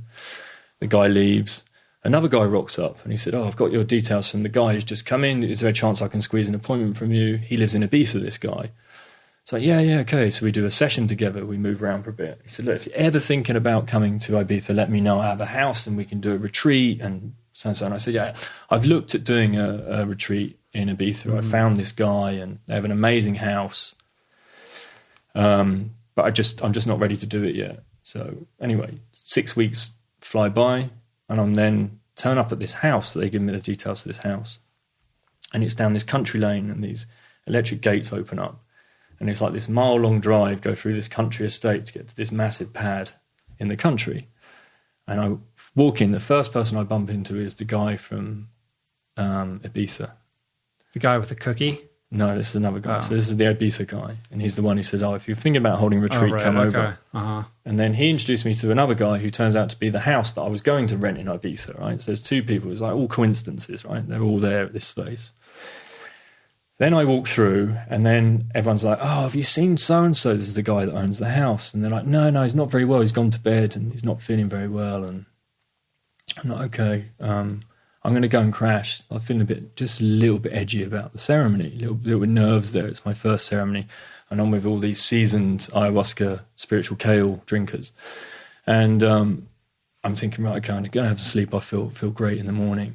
Wake up in the morning, I walk back into the house, and they're like, this guy's up. So I call him S, right? "Oh, S up, he's awake." In comes S, and he's the guy. It's his house. He's the little guy with the coffee and the cookie. It's his space. His right? space. The driver. Incredible, right? Yeah. So then the whole thing it was set up around, it just felt like coincidences, and there are no coincidences. It's all just perfectly aligned. Then we go into a ceremony, the first ceremony I walk into, and I am pretty nervous at this point. I'm sat kind of in a line. And then you have the shaman here, and he has his whole troupe of singers and his band with him. And just the performance alone, I would recommend. They were incredible musicians, incredible songs all night. And we drink a first cup, basically, and you set an intention going in. And my intention to go in was just to find honesty. I think I was looking for the term honesty. And then I just got to see in that first ceremony a boy, actually. That it wasn't me, the man. I got shown the boy, the innocence of the boy, and I'm innocent despite all this stuff I've done, all the trouble with the police, all the drink, the alcohol, the stress I've given anyone in my life, the poor decisions I've made, the stuff that I'm disgusted with to this day. Do you know what I mean? It was just, you're underneath it all, you're just an innocent boy. You've just been shaped that way. It's the environment that's done it. But that's honesty, and then got shown just me behind this completely clear mirror. But it also highlighted lots of stuff around my dad and my relationship with my dad. And it was very much like, I'd never felt like I'd hugged my dad or had that kind of relationship. And this voice was so clear and precise that it was, that's what he's inherited, but you're the position of change. So if you want to hug your dad, why are you waiting for him to hug you? So immediately after the retreat, that was it. That was the first thing I did. I went round to their home and gave my dad a hug. So that was the first thing I could try and think about. That's good. Rebuilding that relationship. So out of anything, it's probably changing the pattern. That was the start, I'd say, from that ceremony, was the change in the pattern. Then we did a second night. And in the second night, it was a bit more, I would say, hallucinogenic for me. I was seeing some crazy. I was riding a lizard at one point, just on a lizard's back, and we were going along like this lizard. And then the guy who's the shaman, he's like the head of the lizard, and he's on stirrups like this, and all the band members are sat behind him. Right. And they're all playing, and I'm just like, whoa. And what's the lesson here? Yeah, exactly. What was the lesson here? It was just like this life's an incredible ride, man. And again, just then I'd go and then I'd experience all these different doors. So the lizard would stop me and I'd open a door and it would show me again it was basically just highlighting all this stuff I'd done in my life, like a movie set, like showing me reel after reel after reel of like things. a Christmas Carol style? That's kind of style, but riding a lizard, right? And the psychedelic Christmas Carol. It's very interesting and stuff like this thing when I was saying earlier about my dad saying about why does he keep tapping, that came up for me in a ceremony. It was just I was writhing around, I couldn't sit still, and then this voice saying that I was a dragon, basically. You're a dragon animal. You know, imagine trying to sit still, you're a dragon. How the fuck are you going to sit still? Why does he keep tapping? You have to say, why not? Why not? I'm in this cage. You've imprisoned me in this thing and I need to be able to move. And then so I started then after that ceremony, it highlighted I need to move more, but not through strength training, more through types of play and dance and try and revive something. And that came this amazing movement of the lizard. And I realized the lizard wasn't a lizard at all. It was a dragon. So all right. So the takeaway from this whole experience is you have this sort of clarity or epiphany about this direction that you want to take, like taking movement and translating it in a way that you can teach and be of service, right? Like this lizard dragon energy. So in certain respects, you're crediting this experience with providing you with that kind of sensibility, like that clarity of what to do next. Yeah, I think it's just it highlights, I believe, what you already know, but it just again strips back all the conditioning, I believe, and enables you to see things again through the honest, pure eye of yourself, like the innocence within you, without the physiological armor or, as I say, conditioning. But that's just one ceremony. That was kind of a moment in change. I felt probably it was the start of something, and then I did another 2 ceremonies after that. And within each ceremony, something even more profound was happening, like the one that I discussed about freedom. Right. And then a friend of mine at a particular house said, I just want to show you a video.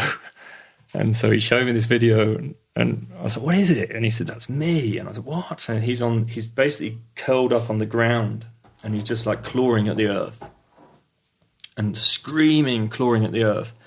And he's doing this crazy stuff, like it looks like he's throwing stuff off of him.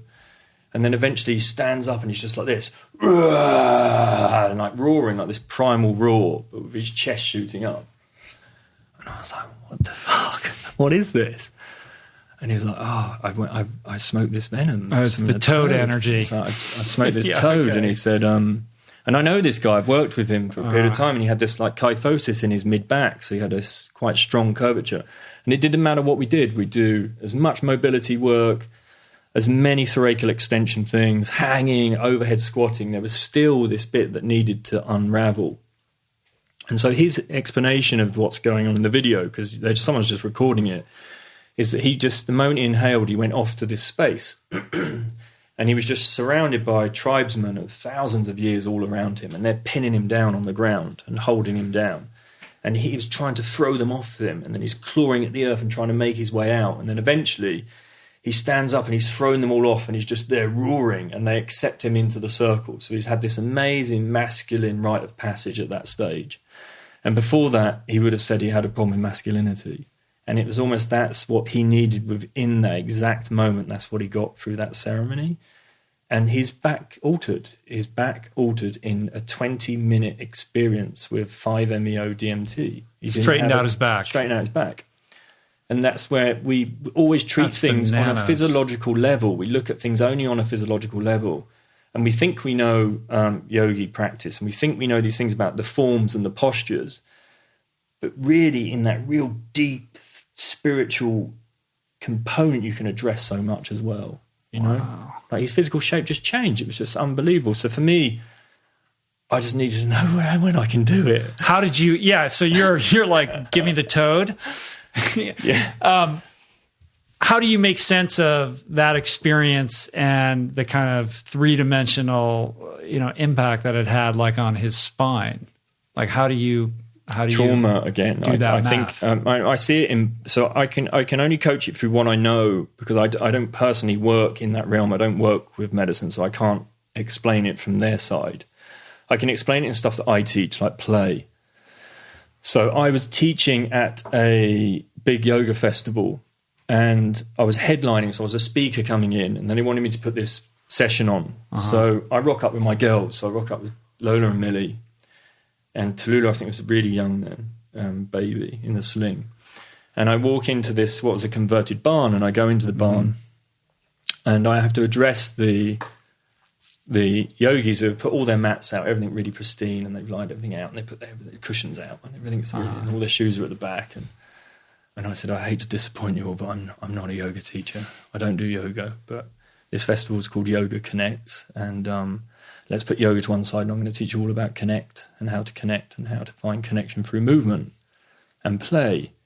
So I said, if you can roll your mats back up and put them to the back of the room, and then when you've done that, I just want you to meander around the room in any shape, any form. And they're walking around the room in all different directions, and then they keep going. I give them 2 minutes just to figure out what's going on and just to calm a bit. And I said, right, okay, now what you do is just as you walk past someone, I want you to take a direct look in their eye, and then I want you to walk on again. And then make eye contact. Every person you pass, make eye contact, and then make eye contact. And then they go around the room, and I leave it another couple of minutes. So just this same practice. Okay, now what you do is brush shoulders when you go past someone. So then they brush shoulders. And then laughter starts to come in already. So they start to make a connection already, and they're building already trust. And they're starting to move as a collective rather than a bunch of individuals meandering around the room. So the energy changes. And then my kids are in there because they can feel the vibes changing and the energy's changed. And it's now not strict, serious adults. There's play coming in. And then I ask them then to hug when they walk past someone. So they start hugging. And then they go past and they have to keep walking around the room. Right? And when I clap my hands, I want you to say, when I say yoga, you say connects. And they were like walking around the room. When I say yoga, you say connects, and they connects. And then they were hugging, and it just starts to turn into this movement festival, right? And then I then ask them to then embrace, lock heads, forehead to forehead, make eye contact. And now one of them leads and the other one has to just follow. And they just start moving in pairs around the room in different shapes and different forms. So rather than what can become quite linear in forms and strict postures you have to find within yoga, suddenly it enabled them to start expressing that flexibility, but through play. And what we got to see was some incredible patterns and forms. And I always ask them to show me stuff I've never seen before. Don't go back to the same safe movements. I want you to really just keep exploring. And then the idea is, right, I want you to just keep head contact, so you can roll your heads around, but you do not take your heads away, your contact ahead. So then they're like moving in these incredible forms and spirals and all kinds of things. And this woman just comes up to me halfway through and she says, I don't know what's going on, but I've had knee injury for 2 years and I haven't been able to get into certain ranges, and it's been really a problem on the mat for me, but there's no pain anymore and I can do this. So I was like, okay. She said, can you tell me what's going on? So I joke about this. I said, yeah, I put my hands on her head and I said, praise the Lord. Yeah. But I didn't. I just said, look, it's starting a new religion. It's play the Lord. And it's basically within play, it enabled her to just suddenly just put everything to one side and start to go into ranges because she's focused on the partner in the activity. So it overrides the emotional trigger within the injury, which creates the tension. So the mind goes, fuck, I'm going to get injured doing this, creates tension, which creates inappropriate action. There's the word again. Tension, which then can lead to further injury. So it's a way of overriding the injury. You can suddenly start moving in ways that you previously didn't perceive possible. So I guess within the spiritual realm, it's a much deeper version of that.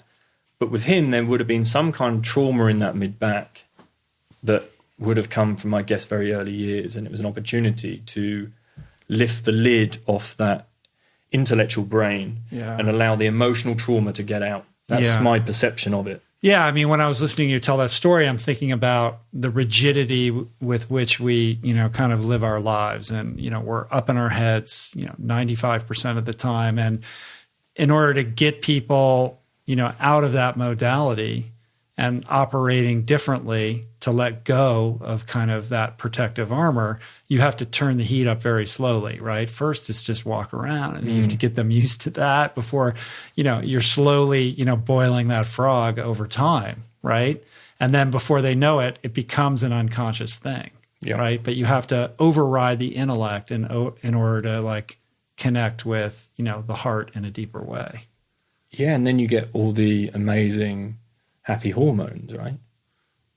In this, like almost, I call it like the happy hormone shaker, like the cocktail shaker, and you shake it around and pop out comes a happy human. So it's like oxytocin, serotonin. It was amazing little hormones that are kicking off in that whole experience, and it's a collective emotion they start to tap into. So I guess going back into his experience, I think he's basically, again, an intellectual lid gets lifted off, and I think it enabled him to just go in and unravel whatever trauma was residing in there. And since that moment, I think within a period of time, like 6 months, I think his partner then got pregnant. They got married very quickly. His businesses just went through the roof and took off. His confidence was completely different. He was just suddenly just a very different being. And so I just needed to find out what it was. Basically, so you gotta get with the toad. And I think it was the rite of passage that really did it for me. It was kind of like, right, okay, I've been having all these pseudo rites of passage throughout my life. I need a rite of passage, and I felt that's probably something. This is a big theme in your life. Yeah, I think it was definitely missing. Again, I think it came down to that, the masculine in my life, my father, and me not feeling like I'd had those rites of passage or something. Most people don't. That's been sort of eliminated from the way that we grow up. Culturally, yeah. And I think that's, medicine aside, I think these ceremonies are doing that. I think that's, and even with WIM, with ice baths. Right. It's a ceremony. I take people in the ice, and some that have trauma and some that are just emotionally in pieces the day before on the phone to me, I'm not sure I can go through this. And you're like, wow, we're doing an ice bath. But it's huge for them. And they have a massive breakthrough within that process.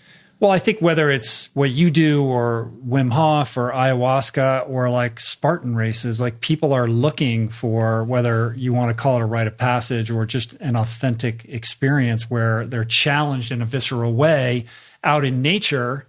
That's just something that we're hardwired to gravitate towards, that, like I said, we have eliminated from the way in which we mature as human beings. And I think we need to find ways of building that back in. I feel like now it's not until we reach some level of maturity and have some kind of, crisis, whether it's emotional, spiritual, or existential, that we then avail ourselves of those opportunities. But what we need to do is find ways to bring that back to the youth so that they're experiencing that as they mature and don't then set off on that trajectory that leads to that crisis later in life. Yeah, and I think that comes from our behaviour again. So part of this journey for me has really, a lot of it was driven by parenthood, becoming a father myself, and wanting to become the best example. I have 3 daughters, so how do I become the best example of a masculine if I haven't seen one? Do you know what I mean? Or I haven't felt like I've been exposed to one. So part of that process, especially with the toad, it felt like there was an opportunity to become a better masculine example, to become a better man. So what did toad teach you? Wow, man. Everything. Come on. There was at one point when I spoke to a friend, I said it's all toad after that. But anyway, I fly to Ibiza to be with this guy Octavia and with my friend who's been through this ceremony, and there's 5 of us. It's like a very intimate ceremony for the 5 of us. And the guy says, who wants to go first? And I'm like, you kidding me? I'm going first, like this. And the moment I inhale, there is nothing. That's all I can say. It's a bit like that white box up there.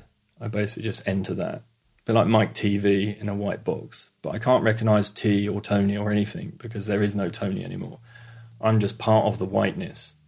And I've just immersed into the whole thing. Any sense of individuality or separateness? Just all gone. And I'm just a frequency, and then I hear a frequency, and I think that's the first thing I start to recognise as something, is a frequency. Like, that starts coming in. And there's no, oh, fuck moment, or what the hell's going on, or any of that. No fear, there is nothing. And then suddenly I start to feel like I'm going through an evolution. So I felt like a water phase, and I felt like I'm in water, but I'm almost drowning, and I'm trying to like get this water out of me.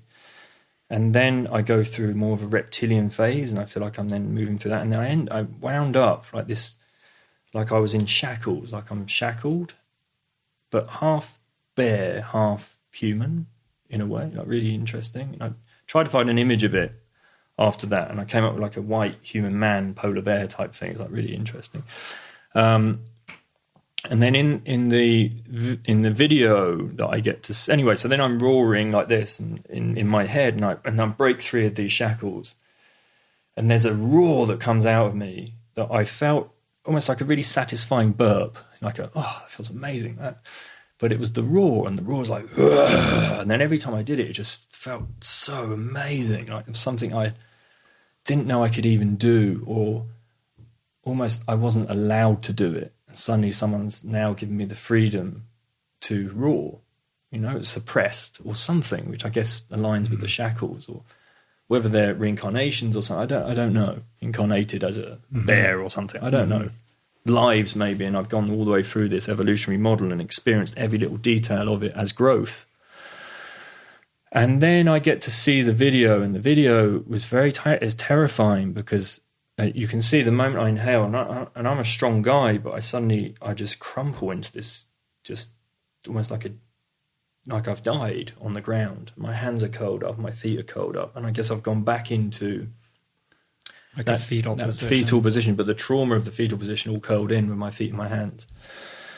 And so that, I think, was the trauma already, just dissolving and working through that, which is fascinating that it goes into that deep layer of the brain. And so right into, I guess, the reptilian the brain stem, let's say, where the first initial traumas, I think, are in the first 1,000 days, right? So anything that happens in that most instance is stuff that we can't consciously remember any of that, but it's stored somehow and will govern how we perform throughout the rest of our lives, I guess. So in that moment, I got to see it, and in the video, then you can see me coming around, and then he's pouring water trying to get me to breathe, and I realize I'm not breathing, right? Wow. And then he's almost like, looks like he's almost resuscitating me in a way. And then I start to make my way up, and then I'm like this. But I can't see, at that moment, I wouldn't know I'm looking at anything or seeing anything.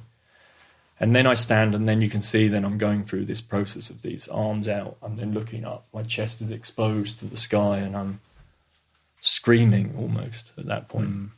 And then off I go, and I go off into the woods, and I'm grabbing trees and like this, and having this real oh my god nuts relationship. It's with a short-lived nature. Experience, though, isn't it? That was probably in, I'd say, 12 minutes, that experience. But I've gone through evolution at that stage, and I've turned into different beings and had shackles and broken free of them, and then died clearly and had a full rebirth. So that was my first experience with it. Okay, how many of these have you done? 2 now. 2, and then so when I arrived back from that, Katarina has said there was 2 Tonys in her life: the Tony I am now and the Tony she met. And she said, it's like being with a so what is the difference? Being. Again, I just don't have the attachments to things. So there's no alcohol. There's no. I switched to a plant-based diet. There's no drugs. There's no connection to any of that. My approach is much softer, whereas I think I was frustrated at the world previously.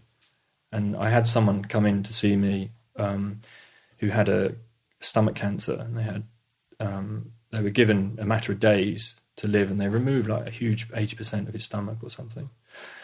And he survived it. And he said that, I said, well, how traumatic is that? What was the experience for you? So it was really interesting. I said, you go into like proper suffering, and because you can go both ways with that. And he said, no, I suddenly had a real breakthrough again. And it made me look at simple things like the leaf or the stone with a different eye. I saw beauty in every little detail, every little thing there was. I could experience it as I'm part of it rather than separate of it. So I am now the rock and the leaf.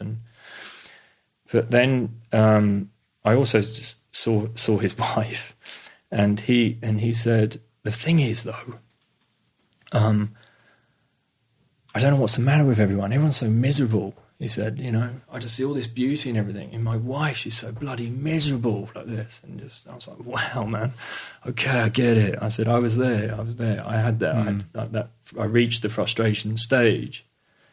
And I said, and then eventually you just have to be the change and be the appropriate behavior for other people to observe, but also have compassion for their trauma and their first 6 years and the suffering that they have inherited, that could have been inherited from their parents, from their grandparents, from post-traumatic stress disorder, whatever we've inherited along the path. And you have to have compassion. And when you see it that way, then again, you'll see the beauty in their behavior. And I think that's what came through that first experience, was to just, I became everything. So I would walk along the street and I'd be amazed that I could hear so much. I could hear leaves and the birds and everything. I could hear literally every little detail I was absorbing, which I think I'd maybe locked out and dumbed out previously. Right. And also at the same time, letting go of the trauma. And letting go of trauma and detaching yourself from. And then between that ceremony and the next ceremony, I did a family constellation. Have you done any family constellation work? No, what's that? So family constellation is, this is incredible because it goes in, like, there's a spiritual box, there's the physiological box, then there's a social box, and this is where I put family constellation. So I attend this place with this woman, amazing practitioner, and I go into a room and there's, I think, 16 people all sitting around in a circle, and there's a chair available for me. So I go up and I sit in the chair, and he says, welcome everyone. We have 5 issue holders today. Can you put your hands up? And I'm like the issue holder. And I still don't know what I'm in for. What does an issue holder mean? I'm going to explain because I don't even know at this stage. And then they have the rest there as representatives. So basically, the issue holders will be whatever your issue is. And I have psoriasis. So for me, it was like I have this issue with psoriasis, and I can't understand it because I have I'm so aligned with my physiology now. There isn't a physical thing I haven't aligned with to create what I perceive as a biological norm. So it has to be residing somewhere else. I've done this spiritual work over here. So why do I have it? There's got to be this line of ancestry. It's coming in somewhere. So that's my issue. And then what she would do is she then arranges the room with all these people sitting around in a circle. So before I go, I'm like number 5 within the issue holders. So there's 4 people to go before me. The first one goes in, and she says, then there's a chair available next to the lady, and she says, right, okay, she calls her up, and she sits next to her, and she says, okay, so tell me your heart's desire. She says, she starts crying immediately. She says, I just want to get pregnant, and my family hate my partner, and it's just, life's terrible. And anyway, so she says, okay, I think I know. Okay. Go and pick someone to represent you. So the representatives, you pick people to represent who it is in your family, which is the constellation. So she picks someone to represent her, and she positions them wherever she feels in the circle. And then I went to go and pick someone to represent your parents. So she goes off, she picks this woman, she puts her there, and she picks me, so I'm now the dad. So I'm now standing next to her mum, we're side by side, and the daughter is opposite me. And then she picks someone to represent her partner. So her partner's next to her, who's now opposite the mum, and the daughter is opposite me, being the dad. And then I went to pick someone who is the symptom. So the not being pregnant, wanting to get pregnant, that's the symptom, and they get put in the circle as well. So there's the 4 of us plus the symptom. And then the lady's still sitting next to the facilitator, and she says, right, okay, how is everyone? Like asking us how we are. First I'm a bit tripped out by what's going on. It's like my first experience of this, and everyone else is really conditioned. They just want to go to be representatives. And suddenly I feel like really awkward, and I'm sweating. And it's like, really, why am I sweating? And then I'm looking at the woman next to me, and I just can't bear to be next to her. And I'm just, oh my God, she's like, and so I start moving away from who is the wife in this situation, who's the mother. And I get further and further away, and the further away I start to level off a bit. And then there's a woman that's sitting over here that I'm really drawn to. So the lady stops the whole thing. She says, hold on, did your father have an affair to the woman? She says, no, he didn't, but he was madly in love with this woman, and she died. Wow, okay, so it's clearly her, let's bring her in. So let's bring her in, it's like a show. So she asked the lady to stand up, and as she stands up, I collapse on the floor. I can't stop crying. My chest is just completely broken. I haven't ever felt grief and heartbreak like I felt in that moment. And I just can't speak. And so she comes over and she says, okay. So then she puts her hand on me and she asks me to say to the lady, I love you very much. And I'm really sorry our time together was cut short. But I'm with my family now. And hopefully we get to meet one day. But I'm now with this woman who I love. And then it enabled me to stand up. And that was all gone. And then the lady sits down again, and then I'm put back in the ceremony here, and I can now stand next to the woman who I just couldn't bear to be next to. This couple over here, and then the symptom feels better, and the symptom can come into the circle. And basically it's just a way of stripping things that have happened emotionally within your family constellation, within your social tribe.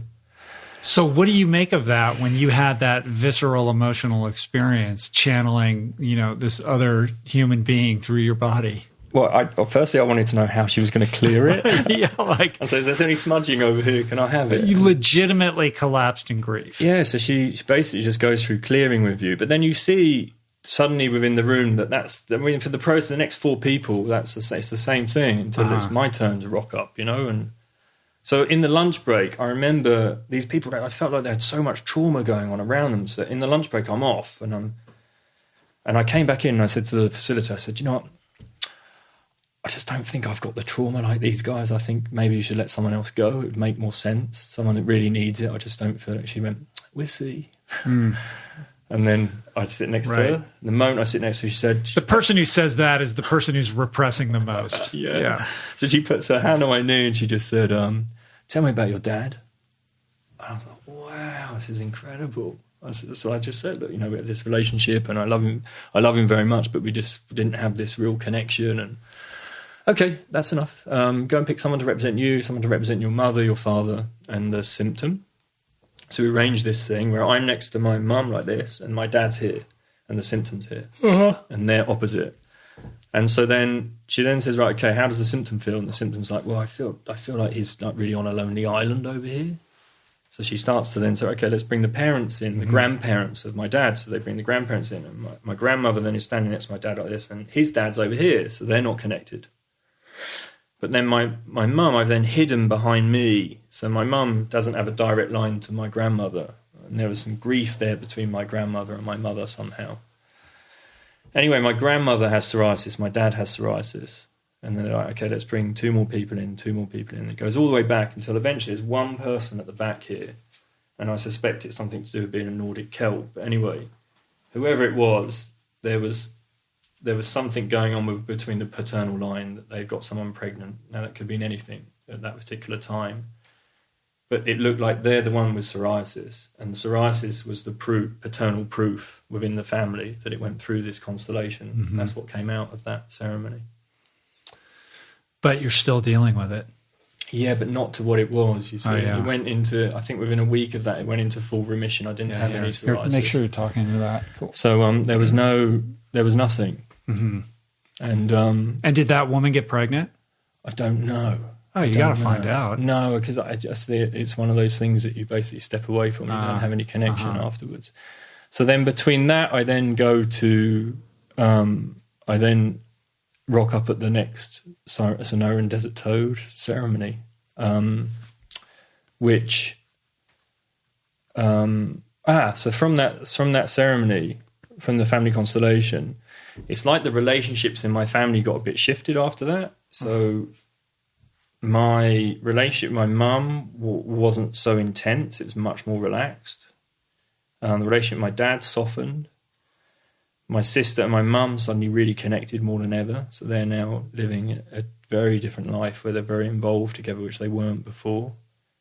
It was kind of like my mum smothered me, and whereas that kind of broke that loose, and my sister now has a window. So there's stuff changes within that, which is quite interesting. Wow. That you can heal that social tribe again through ceremonies like that.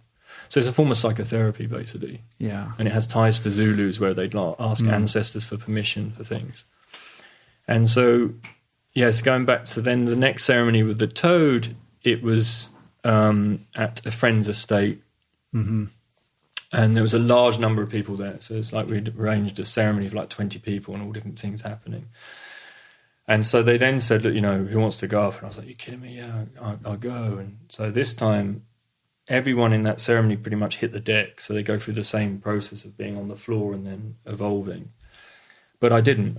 I stood through the whole ceremony. And this dragon thing came up again, where I turned into a dragon in the ceremony. And on the video, I'm standing there doing a full-on haka, like a proper tongue out, my eyes had crossed. I'm doing stuff in my body that I've tried to this day to replicate. I can't even get near it. Just this rhythm of my spine. It was almost like my spine rippling. My shoulder blades are bouncing. Like haka, like the New Zealand tribal dance. Yeah. I'm doing something like that, but it's roaring all the way through. And to the point where, again, it's that primal roar coming through that is about, I now see it as it was about finding my voice and creating a space for me to be able to speak and be able to roar. And doing work since then, I worked with a crystal healer who I was really sick. I was flying back to Ibiza. It was like a weekend, and it was my birthday, and it was Tallulah's birthday and my anniversary, all wrapped into one thing. And I'm on a flight, and it was a crowded flight because it was season. So there's chaos all around, people getting drunk, they're smashed and popping pills, and God knows what else was going on a flight.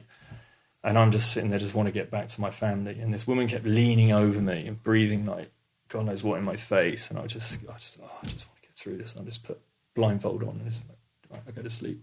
But I didn't say anything, you see. I didn't speak. I didn't say a word. And I stepped off that flight and my throat was just like, oh my God, I can hardly swallow. And so I called Katarina and said, look, have we got plenty of ginger in the place? I've got something going on in my throat. By the time I got back to the house, full on temperature, throat was closing up, felt like tonsillitis. And I'm wrecked, but I wake up the next day feeling worse. Every footstep I made was like a shudder of that horrible fever type feeling coming through me, all my joints aching. And I was determined, because it was my birthday anniversary and Tallulah's birthday just the days before, that we're going to go to this place called Wild Beats. It's this amazing plant-based restaurant. And we'd have some raw cake. We're going to do that. And I rock up. My friend Jamie's sitting outside, and he's like this, all smiles, and I'm feeling so rough. And he says, "Tony, you okay?" No, man, I feel like I'm going to die, but I'm here because we need to do this. So, okay, what's up? And I said, "Oh, don't even ask, man. Don't worry about it." He said, "Have you been to see Abby?" And I was like, "Who's Abby?" He said, "You know Abby." And I said, "Oh, Abby Dixon." He said, "Yeah. Why would I go and see Abby?" He said, "Well, she's doing crystal healing. She's incredible." I was like, okay, and I know Abby. I know her as teaching yoga and doing this stuff. I hadn't ever connected with her being a healer, let's say. So for me, I was like, yeah, okay, I'm just going to go and do this. No, I think you should go and see her. I was like, man, I don't have the energy right now to go and see her. He said, just think of what you'd say to me if it was me. He said, I'll tell you what, I'm going to pay for it. You're going. So he books this appointment with Abby, the healer, that I arrive at her place in the afternoon. And I step down the steps, and there's a swimming pool, and she set up this mandala of crystals. And she says, right, okay, so tell me about your throat. What's going on with your throat? And I said, I don't know what's going on. I said, it just happened on the flight. Explain the thing. And then she said, right, what other things go on with your throat? Can you think? And I said, I remember my parents taking me to see a speech therapist when I was really young because I wouldn't talk. And she's like, oh, that's funny. What was that about? And I said, I don't know. But apparently they just said, my parents walked in and went, he's not talking. And that's all I seem to remember from the situation. But I don't remember a conversation happening around it. So I wouldn't have known what was going on, just he's not talking and pointing. And I remember through school, I had trouble even getting up and speaking to anyone or reading aloud or any of these things. And so I lay down on this ceremony, and she puts all these crystals on me. She puts one on my throat, and I could feel this heat coming in here. And then this voice of, right, it's your turn to speak now. All the animals have their voice. And then as I hear all the animals have a voice, I can hear peacocks and birds and dogs barking all around me, all these noises coming in of all the animals. And then she just lifts this crystal off, and it was like this energy coming off my throat. I can't explain it. I can't even put it into context. Words don't really do it justice, put it that way. Just this feeling of something being pulled off of me, like pulling out of me. And it was almost in that moment that I realised that the trauma is going right back into those boots that I was wearing. I was probably screaming, crying, and it was all still happening to me, and nobody was stopping it. So I think I maybe stopped crying in that moment and stopped screaming, and that's to do with me finding my voice. Was dealing with that trauma. Yeah, and the whole thing has been this journey to you reclaiming that voice. Isn't that amazing? Like, it's all, and having conscious awareness of that. And being able to do the work, and then being able to sit back and analyze it and go, oh my God, okay, I see it now. I see the work. And that's kind of what came in with that, with becoming the dragon and becoming the roaring, and then meeting this crystal healer. And then since then, it's enabled me to then step forward and do things like this, which would never have even been on my radar before. Yeah. You know, it just wasn't ever going to happen. Meaning doing what specifically? Being able to talk. Like being able to talk. You know? Well, yeah, you don't have any problem at all. No. But do you know what I mean? Yeah. It's been, because it was, there was something just. Were you, do you remember being a quiet kid? I remember being quiet and what people would call shy, but at the same time, I was really cheeky, and I really used to behave badly. Do you know what I mean? Which I guess was another way of speaking. Right. Well, in the kind of in retrospect, looking back at all these experiences that you've had, and the healing that's taken place, and the self-awareness, and everything that you've experienced, like, how do you then take all of that and like condense it and channel it into, becoming the kind of person that you've become and the things that you do now?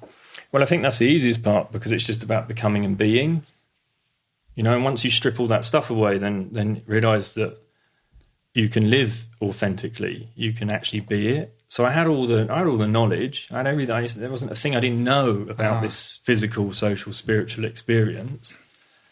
It's about removing. A thing that I didn't know about. It's deleting from your experience as much as it is anything else. Being them, being the. It sounds like cliche. Being the change I want to see in the world. Being the best example as a human being. And experiencing everything. So almost like I went through this path of being a guinea pig, right? Trialing all these things to get to this point where I could then speak the truth and be the truth. It's cool, man. It's cool what you're doing now. I mean, it's been fun, like, watching your journey. I mean, you came on my radar, I think, initially through the Happy Pair guys. Yeah. And they're like, you got to check this guy out. And I started following your stuff. And I've seen you, you've done stuff with Tim Sheaf, and you're up in, like, you live in Camden, but you're up in, like, Hampstead all the time. No, I live in Hampstead. Oh, you live in Hampstead. And I have a studio space that I coach out of in Camden. Okay. That's going to be moving. I'm involved with a property developer, and we're doing a conscious co-working kind of space that he said, what would you do with a space if it was yours? So I presented this whole model around physical, social, spiritual needs, and creating a building where you go into and you feel like those needs are being met. So it's unlike a typical co-working space where you just go in and work. Like, it's oriented around, right. Interesting. So that you want to go back to it rather than, it's basically going back to this thing that 83% of the UK live in urban environments, and they spend 90% of their time indoors. So what, they spend 10% of their day outside if they're lucky. So that's 2.24 hours. What do you do in those hours? 8 hours might be in the bedroom, right? So you've got to clean up the bedroom, right? You've got to get the air purification, plants in there, change the materials so you're not breathing in and out crap, and change the lighting, get amber lighting in, so at least you're getting that natural experience of light, which means all metabolism, hormones and everything can be regulated. But then the daytime, what are we doing in the rest of that time? And how do we, again, get those needs met? So it's basically making that kind of connection to a building. So we're doing that. We've got probably by, I think, September, October, probably the time I get back off my run. Right. That'll be time to open that. So yeah, we live in Hampstead. I live probably about 12 minutes away from the ponds, which is pretty cool up there. Yeah, I've never been to the actual park, but I was up when I was in London. I went to go see Brian Rose, who lives pretty close to there as well. It's like, it's super nice up there. It's beautiful. Yeah. It's, we're blessed, man. I don't think I could live in London if it wasn't for that area. Yeah. because the village has You jump in that pond all year long? Yeah, man. We were there, I think it's down to -1. Is it? Oh, my God. And we were cracking the ice. There's like a little dock, too, that you can jump off of? Yeah, there's the mixed pond, the male pond, the female pond. Uh-huh. So male pond is open all year round. Then you have a mixed pond, and we do like a Sunday swim rise. So we have a group of people that rock up, men and women. Uh-huh. So we meet on a Sunday morning. Every Sunday morning we're there doing our swim rise. It doesn't freeze over? Yeah, so we're over Christmas period, there was a week of like minus temperature. Uh-huh. So there was one of the days when we rocked up and we were like, I'm going to break the ice to get in. Nice. And then one of the women were there and she's like, why are you so excited? I said, that's what it's all about. You're kidding me. Yeah. So I didn't realize how many people show up for what this? She said. And I was like, oh, okay, all right. How many people? It depends, man. Like the men's ponds just the other day was rammed. I mean, to the point, yeah, the whole changing area was full and people were spilling out onto the heath behind. And then it can be, there's sometimes just two of us, you know, in the really early mornings when it's freezing like that. And then it's just a matter of, you don't really swim, you just climb down the ladder and you hold onto the ladder and you just find that calm space. Uh-huh. And almost, I was writing about the other day that we did a swim in the ocean. It was freezing. It was in Brighton. There was a group of us, like influencers, met up and we did some breath, lit a fire and got in and then went for some food afterwards. And I found that roaring again. And it felt so great in the sea because I suddenly realised, there's a different body of water here, and you almost have to take on the water. And rather than feeling really insignificant in amongst the waves, I'd become like the whoa within it. It was amazing. I really just dumped loads of stuff in there. It was great. And then with the ponds, it's different. It's because the water's so still there. So in that space, you become the water in a different way. It's much more calm and peaceful, and it sometimes just doesn't feel right to swim there. It just feels right to just sit there and find that happy space until suddenly you move and you go, I'm in the water. That's the amazing place to get to. So this summer, you're going to run from the southern tip of England to the north, the northern end. That's Land's End to John O'Groats. Right. 30 miles a day for 30 days straight. That's right. Barefoot. Yeah, man. Where did this idea come from? I think way back there in childbirth, probably. Back in childbirth? Yeah. And then brought to the surface by the toad? And everything along the way, yeah. I wrote up another piece about it and I called it Losing the Shoes. So I think it's about losing those shoes. I've been thinking about it for a few years. And I don't know how you feel with Ultra, and I just felt that I almost didn't feel mature enough to go and do something like this. That makes sense? I didn't feel like I was going to go and do it in my 30s. I felt like I'd start doing stuff like this in my 40s. And you had to burn in the fire a little bit. And I can run. You know what I mean? I just see I don't see running as exercise again. I see it as a form of play, and I love doing it. And we're at this point now with sustainability and the environment that I felt to do more and to be more for my kids. Again, comes down to children. And to raise awareness for an environment we're at this crisis point right now, right? So I thought, what better platform to be able to do that? I could basically run. I think I addressed it originally like I'm going to do a marathon a day for however many days. And then every day I can sit down with a sustainability expert and record them. And I just had this idea, and I know that's what I'm going to do. And then it was just right, that's what I'm doing it. It's not, I know I'm going to do it. I'm now doing it, and I'm going to meet with whoever, and I'm going to contact whoever.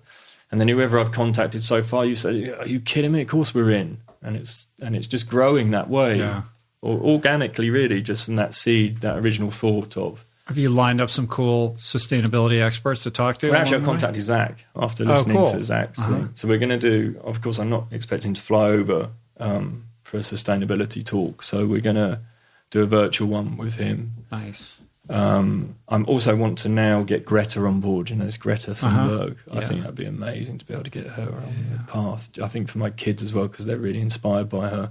We listened to her EU Parliament talk.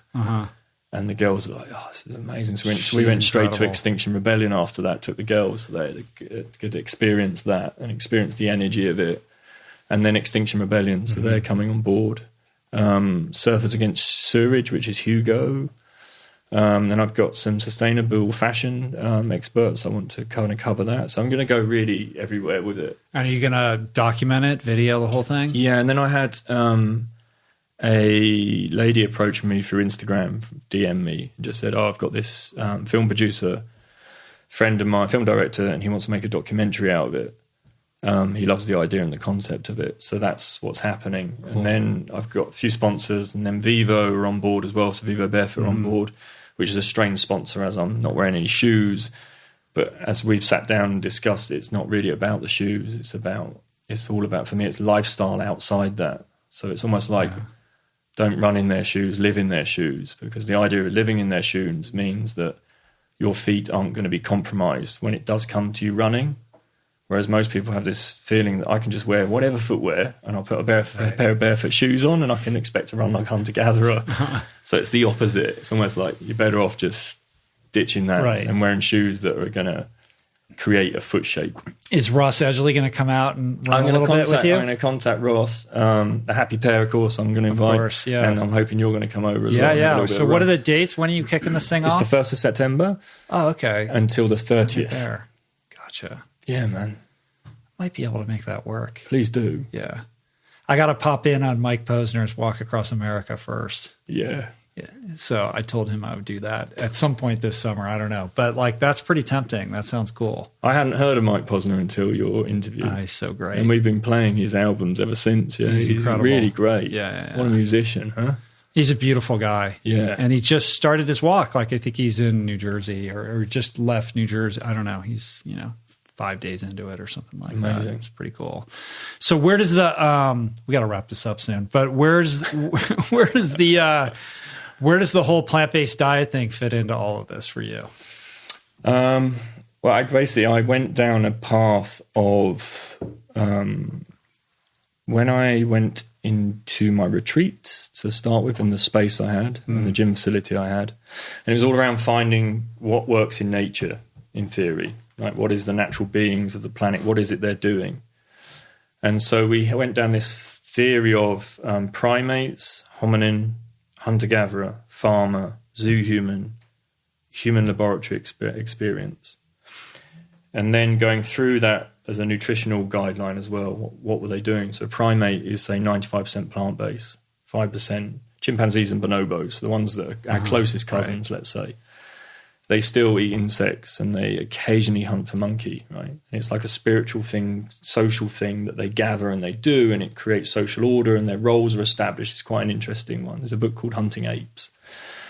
And then as a hominin, we became scavenging primates. So there was nothing around, and we'd go to the carcass, whatever was left, and we'd take the ligaments, the tendons, the marrow, and whatever was available. And then as hunter-gatherers, then it's seen as we were hunting, but from the more research I do around it, depends on geographic location where you are around the globe, that there were sacred animals, and this is where we're in a bit of a mess. So they used to have an experience with the animal, and they believed that animals almost sometimes as higher beings, and there were burial sites for animals, not human beings, at certain stages. So they used to ask permission from the animals and say that we will invite you and give you a ceremony. And so some of those native tribes, there's lots of woven in stories around that process. But what we did, we then came in and we wiped out their main master species, let's say. Right. So that's when farming came in, it disturbed a lot of that. So with farming, whereas now we see in the zoo human and the human laboratory, people are so disconnected from what would have been sacred animals at some stage, and wild meat and wild animals and living a wild existence, that people talk about being paleo today. They have no connection to what paleo really truly meant. So they're eating domesticated, industrialized meats that are fed on antibiotics and that are sick and depressed animals that are abused and whatever else in that chain. So at some stage we went down this paleo path, and it was basically because of this model. So it was still having a connection to the animal and what we were doing. And so my retreats became about that, where we'd have wild meat and we'd honour, anyway, a process, and we'd eat a predominantly plant-based diet. And then as time went on, I did a retreat, and there was a raw-based chef called Diego Castro that came. And Diego's amazing and a beautiful being. And he just said, look, have you thought about this and try this? So they went down this path of trying to be raw. Uh-huh. And of course, going from what was a clean, plant-based primate kind of diet, I would say, to a hominin diet, to hunter-gatherer diet, and then going straight into a raw-based diet, it made sense, just my digestion wasn't ready for it. So I had to change things and then work on digestion. So I started to then go really deeper into what digestion is and then take it back to what I perceived as like a primate diet. So I've kind of gone through this path of primate to hominin to hunter-gatherer to firstly seeing what a domesticated hunter-gatherer was, because I was on a primate diet, and then realising that, hold on a minute, but you're eating this crap, man. And then I discovered who was Terry Wall, the Wall's Protocol, which I thought was fascinating. I thought it was fascinating from a perspective she'd healed herself with MS. And then you realise that it's basically just, again, she's predominantly plant-based within that plan. But there were meats in there, like she's doing grass-fed grass slaughter, and she's got wild meats in there. So we went to Diego's work. We then started to bring on retreats. So we then did plant-based retreats. Then we lived in Ibiza, and then we turned full plant-based in Ibiza. And then we came back into London, and then occasionally we would then supplement with a little bit of wild meat and live predominantly plant-based. Yeah. So real path. Right. Yeah. But I guess where I'm going with that is I came to this conclusion that I didn't want anything to be about an ism or become attached to, I'm a paleo, I'm a plant-based, I'm a vegan, I'm this.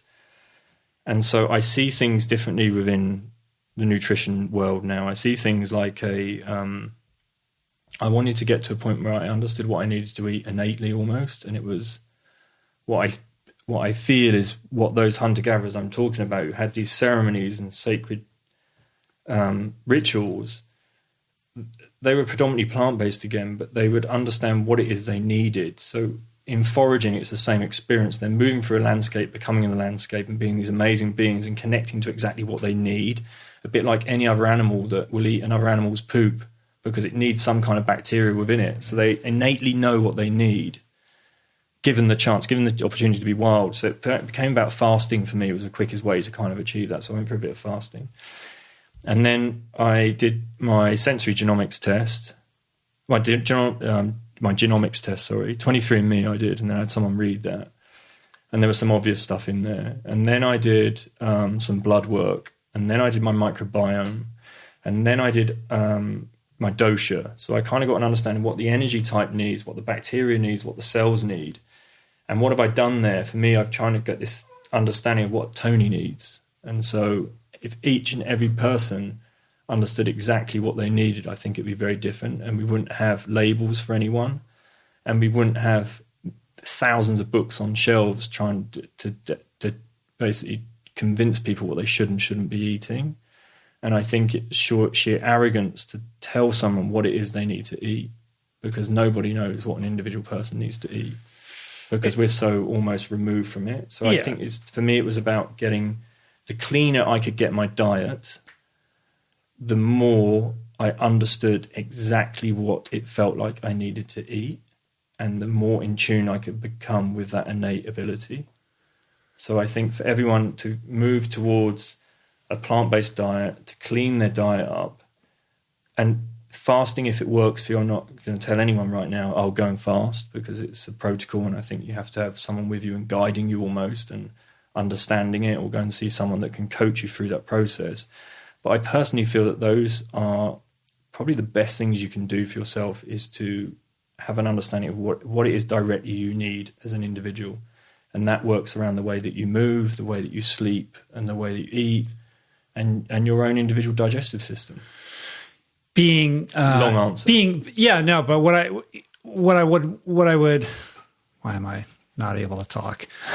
What I want to say is that level of intuition is contingent upon you being a fully integrated person, like somebody who has done the work, who is, connected to yourself in a very holistic way as a result of all the things that you described that you've gone through. Like, I feel like you're somebody who is in a position to trust that impulse as it arises. Like, this is what I need. This is what I don't need. I think most people are not in that situation. They're utterly disconnected from who they are. They're not even consciously aware of the patterns that they're running. And I don't need to tell you this, you know this. And so for that person to say, well, I need this, like, that's a very untrustworthy impulse. Oh, well, yeah, because again, going back into those first 6 years, the emotional attachments to food really start back there. So let's say, for instance, Rich, you fell over and your mama and your papa say, oh, here you go, here's a chocolate bar. And what you really needed was someone to either brush off your knee, pat you on the back and say, it's going to be fine, or give you a hug and show you some love. So already the Mars bar represents something else much deeper. So it's no longer even a food group. It now has an emotional attachment to something else. And we have that through foods. Parents use foods for bribery. Grandparents especially, they're very good at that. They go, aren't you very good? Let's have some of this, or let's do this. And they use praise, and they use punishment, and they use guilt, and they use bribery. They use very interesting tools of, it's manipulative. But the problem with that is, again, it misaligns us again. It moves us off the path of, again, what would be an innate ability and an emotional ability to deal with food. Right. So how do we strip that back? And that's where I think things like fasting really, I think they do really benefit. I think it enables us just to step back. I think also just going through simple things like, right, get off the food groups that are hugely addictive, like the sugars, and just try and step back a bit, recognize that's what they are to begin with, and then fast, and then try and find a way of fasting, even if it's through a particular food group or something you identify. My thing was salt and vinegar crisps. Yeah. Why? My dad used to go out on a Friday night. We didn't used to see him the whole time. He'd go and play snooker with his pals down the pub. After not seeing him all week, but he still could manage to go down the pub, play snooker. We had no money, but he still had enough money to go and drink, smoke, and play snooker, and buy salt and vinegar crisps and leave them under my pillow.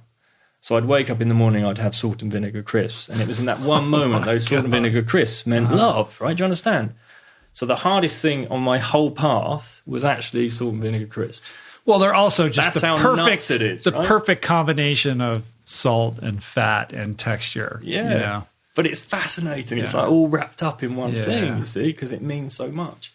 All right. Well, we gotta end this, but let's leave people with just a couple things that they can build into their lives that could perhaps shift their perspective on, how we're living, how we're moving to make things a little bit healthier.